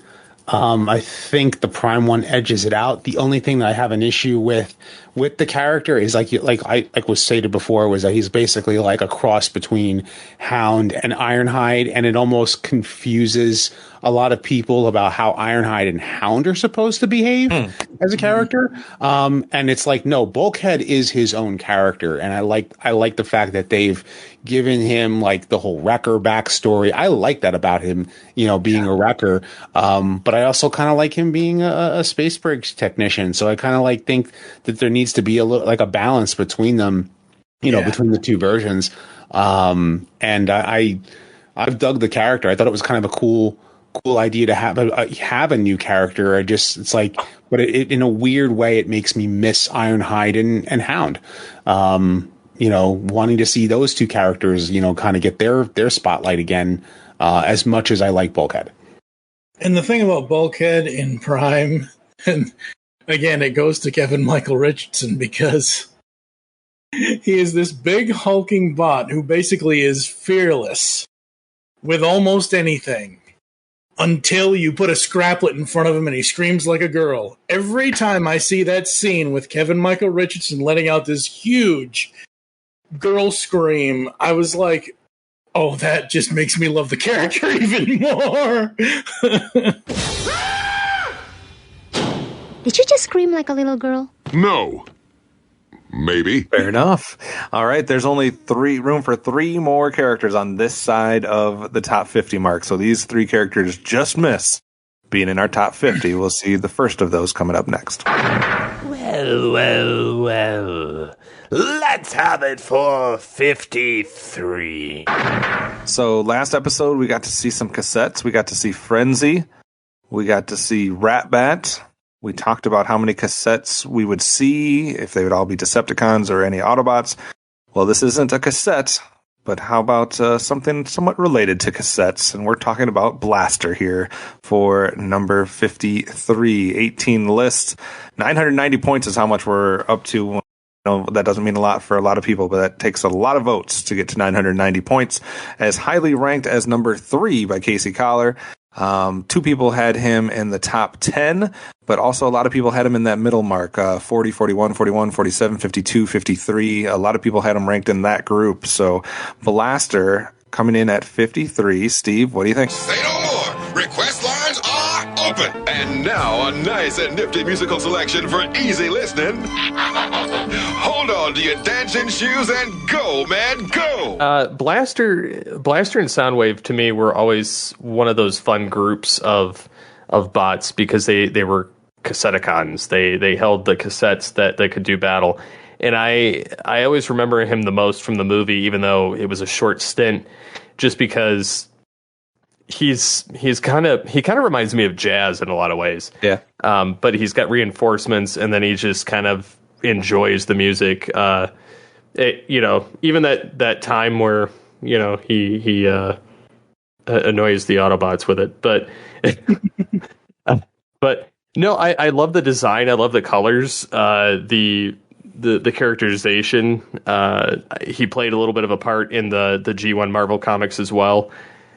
Throughout that, and the revival of Cybertron, more or less, trying to unite with the Decepticons against Unicron and all of their foes. But no, I definitely think Blaster needs to be on this list, and I realize Soundwave is probably going to be on the top 25 somewhere, just because of who he is. But he lived a pretty long life in the G1 continuity through Headmasters. Mike, your thoughts on Blaster? So, let me tell you a story. Okay. I had Blaster and all his cassettes. My buddy, this was like 80, would have to be 85, 86. Basically, by the time I started kindergarten and was in first grade, I had Blaster and all of his cassettes. And my buddy Jonathan at the time, not JT from Saskatoon, my buddy Jonathan Bond at the time had Soundwave and all of his cassettes. Now, I freely let my friend, who was my best friend at the time, play with my Transformer. He would not let me touch Soundwave for anything in the world. Smart man. But I love Blaster more because I never actually had a Soundwave until way later in life. Blaster was my cassette, was my tape deck, and his cassettes were always so cool. I love Ram Horn, Steel Jaw, Rewind, Eject. And again, going back to IDW, giving Rewind this whole other life in there. Blaster has some things to do in IDW, but obviously he excels in the G1 series and in the movie. I still don't understand how dumb is Ironhide in the Generation 1 cartoon series. There is an episode where it shows both Blaster in sound and Soundwave in the back of Ironhide. How the hell did Soundwave get in the back of a damn Autobot without... I mean, I know Ironhide's a dipstick, but he's not a dipstick tape deck. I don't know. It's just so weird. But I love. Want him to spoil our fun. Mm-hmm. I love Blaster. I wish he was a little higher. I had him 6. I had him in my top 10. I had him at number 6. What? I had him at number 6. I know. I'm trying to rationalize that. Yeah. Okay. So again, for those that don't know, as we've already said in the other episodes, Kevin's rankings of how he wants us to rank this is number 100 gets 1 point, number 1 gets 100 points. And I put my personal... No, not just... No. He was the only tape deck toy that I had, and I did put Soundwave ahead of him. Okay. But it is one of those things where... I just feel like sometimes some people, some just general audience people will just not even notice him because he is a tape deck of the 80s, and that's what they used back then. I was the opposite of you. I had none of Blaster's cassettes, nor did I have Blaster. One of the rare G1 figures I didn't have, but I had all of Soundwave and cassettes and even the later cassettes. So I was much more in that camp. But I obviously agree that Blaster should be on the list. 53, I have no problem with it. I can see right around this halfway part being a good spot for him. Rodimus, last thoughts on Blaster. What do you think about his placement? Yeah, I think his placement is fine because, again, there are so many other characters that are going to get ranked a lot higher just based upon like all of their different histories and stuff like that. But Blaster does deserve a higher ranking than a lot of these other characters for a lot of reasons. I mean, he had his G1 season 2 appearances with the music, and obviously like getting along with Jazz with the music, and it kept Cosmos company while it was in space. And then you had the riding around with Trax and saving Raoul in Manhattan, which I'm still trying to figure out whether or not they were traveling to the Bronx or they were traveling to Brooklyn based upon the train. Yeah, I'm a New Yorker, so. And then, on top of that, like you had the season 3 where he had his cassettes and the movie and all that kind of fun stuff. But then, of course, he got rebuilt into Twincast and, during the Headmasters anime. But then there's the big storyline that happened that you guys probably didn't mention was the Marvel Comics. Like in the Marvel Comics, he was friends with, what was the name of that, the guy who turned into a wheel. And he had to try to save him from the smelting pool, but he still got killed anyway. Scrounge, that's it. I don't know why the name escaped me. It's probably because it's past midnight. But then he had the stint where he was basically facing off against Grimlock for leadership of the Autobots, because at that point Optimus Prime was dead, and they were trying to fight for leadership, and that caused pretty much all of the Decepticons to get freed from the Ark, while they battled on the moon. And then, he had a lot of storyline like that happened after. He spit out Rain Dance and Grand Slam, out of his mouth because they didn't do the whole cassette thing in the chest in the comic books. But that's just the Marvel Comics Blaster, right? Which is probably why Casey Collar ranks him so high, because I know he's a big Marvel Blaster fan. So, but that's I loved Buster Jones' voice, Blaster. So I think that ranking him anywhere in the top 100, but definitely above a lot of the other characters too. So kind of works for him. Yeah. Buster Jones, may the man rest in peace, but I don't know. I know he was a voice actor. I don't know if he was ever in radio. He was. Okay, good. Then this is going to play in nicely. You have 3 radio DJs as voice actors on G1. You got Casey Kasem, you got Neil Ross, and you got Buster Jones, and perfect voice for Blaster, especially in Carnage in C minor. Best episode ever. Broadside, Blaster, Galvatron and Soundwave went to find the weapon that knocked us out of space. Weapon? That was no weapon. That was harmonic bliss, a musical kiss. Whatever. The inhabitants of this world are going to need our help battling the Decepticons. All right, only 2 spots left. Let's see who they go to. It's time for 52. Yes. All right, so we had 1 City Bot. Let's go to our second. Triptychon was down at number 68. 52, though, goes to Metroplex. Also, our first character to receive over 1,000 points. Also, our first character to appear on 20 lists, as highly ranked as 8th by Benson Yee, all the way down to 98th. So all over the place, but 20 different people had him ranked. Metroplex was the city bot that I owned as a child, and it was always my favorite. And then I also have the Cybertron version of his toy, and that thing is gigantic. Yes, it is. So, and the weapon that he holds as big as he is. So, it's quite the toy from the Cybertron line, but a big fan of Metroplex. So happy that he's here. We'll start with the guest this time. Rodimus, what do you think of Metroplex just missing the top 50? This planet's not big enough for the two, for the both of us was his line in there. I loved the original G1 Metroplex toy. Yes. Like I still have my original Metroplex and Triptychon from my childhood, and like loved having those big giant. I'm a Godzilla guy, so like having the big giant city battles all over the place, and I love the fact that the aerial bots can connect to him, on the toy itself. So like the toy itself was what I probably loved most about the character, but also because it was Autobot headquarters for season 3, and so I like the idea of having like a base setup, for playing for that reason. But he had so many cool spots for guns and for different things you could attach to him, and some were attached, some weren't. So it was a fun toy, and that's what made what you saw in the cartoon and any other media that has had him stand out so much.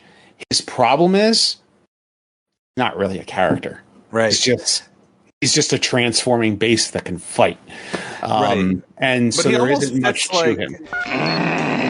Decepticon intruder in my brain. Let's go. Decepticon intruder removes my eyes. The giant awakes. He almost fits like what we were talking about though with a couple of those like Beachcomber, etc. Like we wanted more. Like as kids, you wanted more of Metroplex. You wanted there to be more of the character. You wanted to see more about him. So I think that works with him as well. Yeah. And another thing I'll mention, guys, is not to push it, but if you read the Windblade comics, she is the one that deals with he does get a lot of good scenes in IDW. Now, the guest doesn't know this, but you guys, you two guys do. 2 years ago, I had to have brain surgery, and all as I keep thinking right now is, Decepticons in my brain.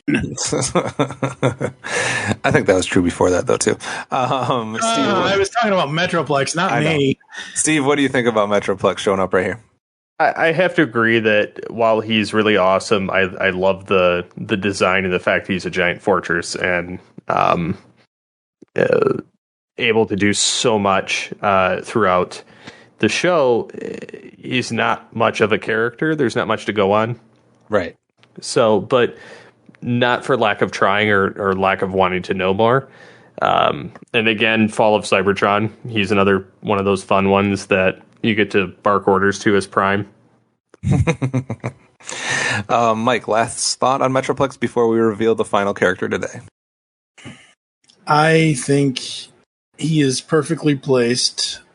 I wish we had more fights with him and Triptychon. All right, fair enough. Only one spot left. Let's see who it goes to. Should we try and attack the headmasters? Or should we count down 51? Ranked number 51 here, missing the top 50 by that much. One spot. Also, a couple records here. 21 lists, so that's the most we've seen. 1,038 points. It's highly ranked as number 6 by Solartron. We had 2 people have him in the top 10. A bunch of people had him in the 30s. About 5 people had him in the 30s, 3 in the 40s, 2 in the 50s, and like 5 in the 60s. So everybody mainly had him between 30 and 68. We are talking about the Decepticon named Scourge. So Scourge at number 51. Mike, what do you think? The plasma energy chamber.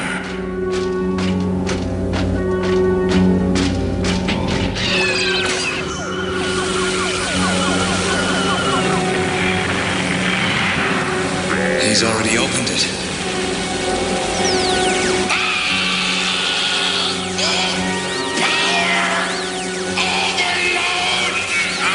Come on.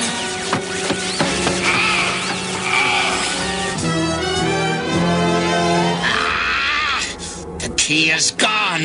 You miserable pile of junk! I ought to have you stamped down into tinfoil for losing it! Wait, mighty Galvatron. Remember, tinfoil can't talk. Scourge may be able to tell us what happened to it. Power surge damage. An infusion of fresh energon may help. The Autobots took the key. So, you let the Autobots beat you? I let nobody beat me. It was the energy from that blasted chamber. It overloaded me, then hit their ship. That plasma energy's lethal.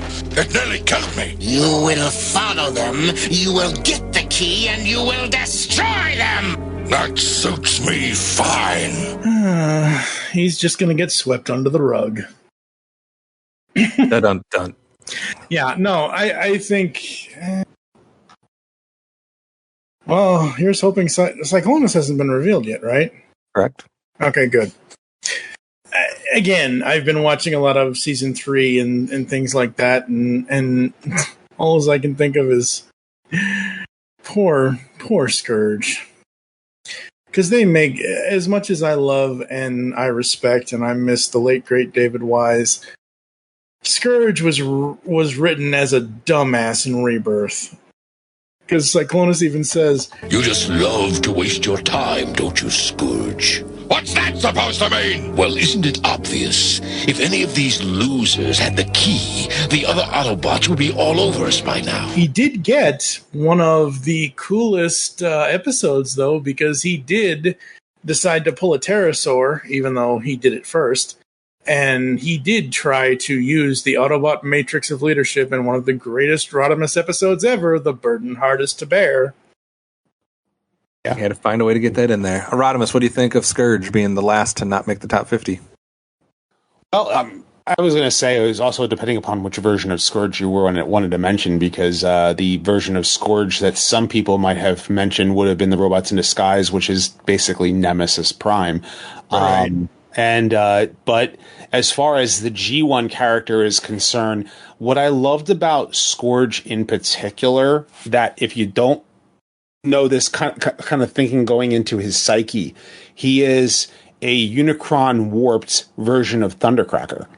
Mm-hmm. Doesn't fully believe in the Decepticon cause, yet is completely evil and twisted, in a sense. So that him actually having those moments where, wants to take the Matrix for himself, wants to, ends up helping Starscream, even though he doesn't want to, were kind of cool moments for the character. Plus, he's the leader of the Sweeps, which are just basically foot soldiers. So he has his own troop, whereas Cyclonus, they dropped that whole cloning idea and, made it just one character. And yet Scourge is the one who has all the clones, to follow him, like on a whole little sweep army.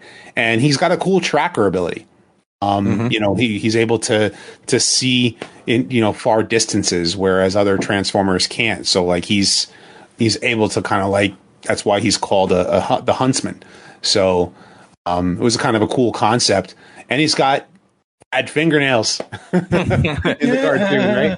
Yeah, he is also the dragon leader in Cybertron, Jungle Planet. Version, and he was a Predacon Locust in Beast Wars, if you want to consider that version. And apparently, he's going to show up in Rise of the Beasts as well. I think that version. I think the version that they're going to cross between is they're going to cross the Nemesis Prime with G1. Gotcha. Okay. They're gonna give us a little bit of both because he's the leader of the Terracons. Right. So he's gonna be a leader of a Unicronian faction, I think. I personally think that the Terracons are Unicronians, Transformers, whereas like their own like sub faction in that respect. Right. And he is like a cross between the G1 character and the Nemesis Prime that we saw in Robots in Disguise 2001 or Car Robots Black Convoy. So it'll be interesting. Steve, you're the only one that hasn't had a chance to talk about Scourge. What do you think? Energy from that blasted chamber nearly killed me.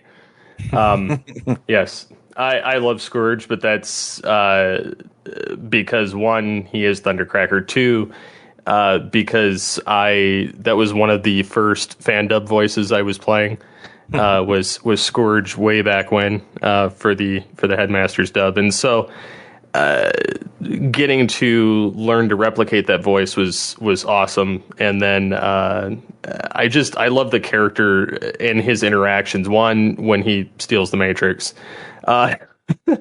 and turns into this weird, monster. Into a freak of nature, and then the fact that he gets stuck with Starscream for an episode. Very true.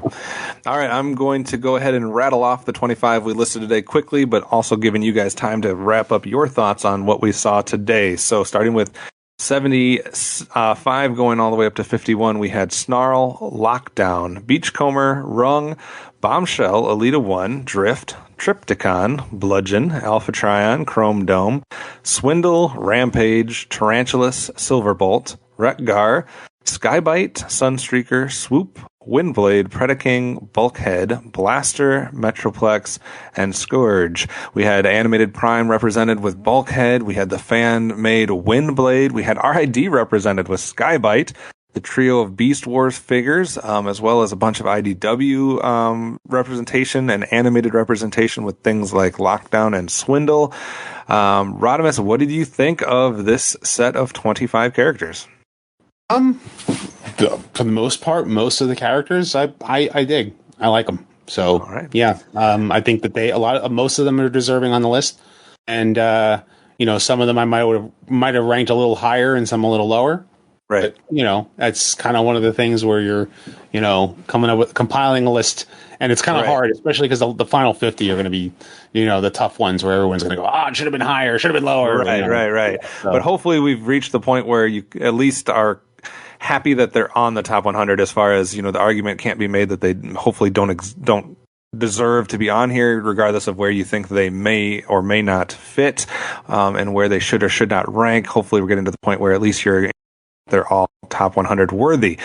Steve, what do you think? What's the biggest surprises, disappointments, happiness that you've experienced today, or just mainly just mad that the three Beast Wars characters showed up?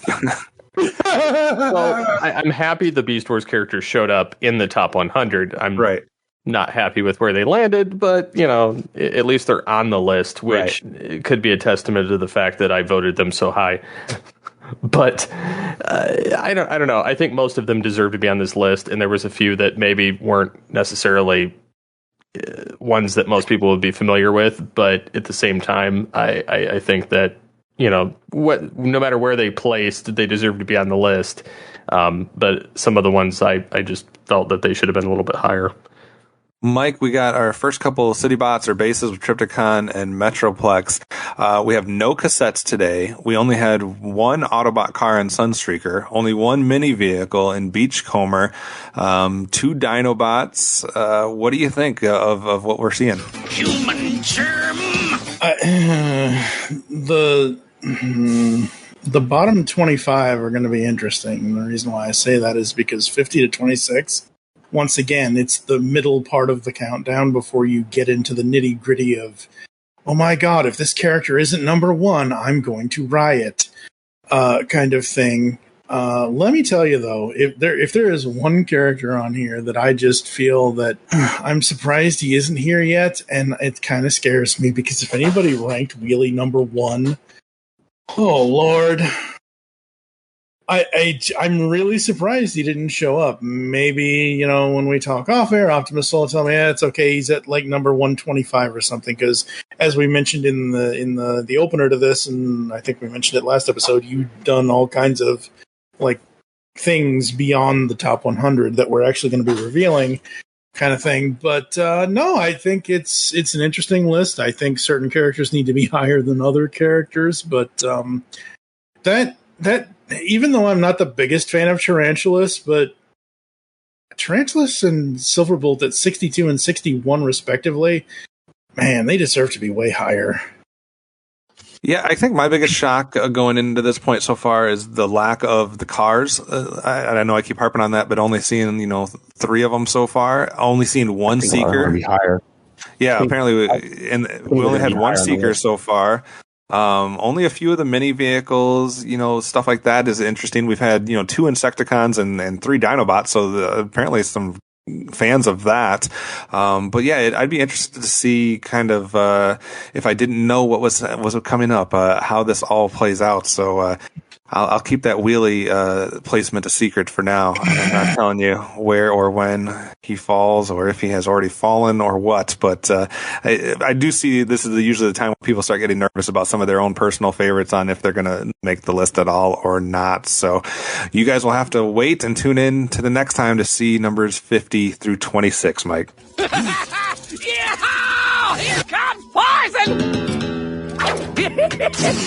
Absolutely, they will, and hopefully people are tuning in. Hopefully we are being engaging and interesting and all that other good stuff. So thank you for joining us here on the Top 100 Transformers Characters Countdown. If you'd like to get in contact with us or leave feedback for the show, there are several ways to do so. Visit the website, geekcastradio.com, where you can listen to and comment on this and all of our other episode podcast content. Send an email to feedback@geekcastradio.com. Here are all the ways you can listen to us nowadays: Apple and Google Podcasts. Leave us reviews, please. Spotify and any other podcatcher you choose to use. Follow us on Twitter. You can follow @GeekCastRadio, all things TFV3. I am at TFG and Mike. Steve, what is your Twitter? At SCP-21. Kev? At Optimus Solo. Rodimus? At Rodimus Primal. Become a fan on Facebook. Go to facebook.com/Geekcast Radio Network. You can also check out Rodimus Primal over there on Facebook as well.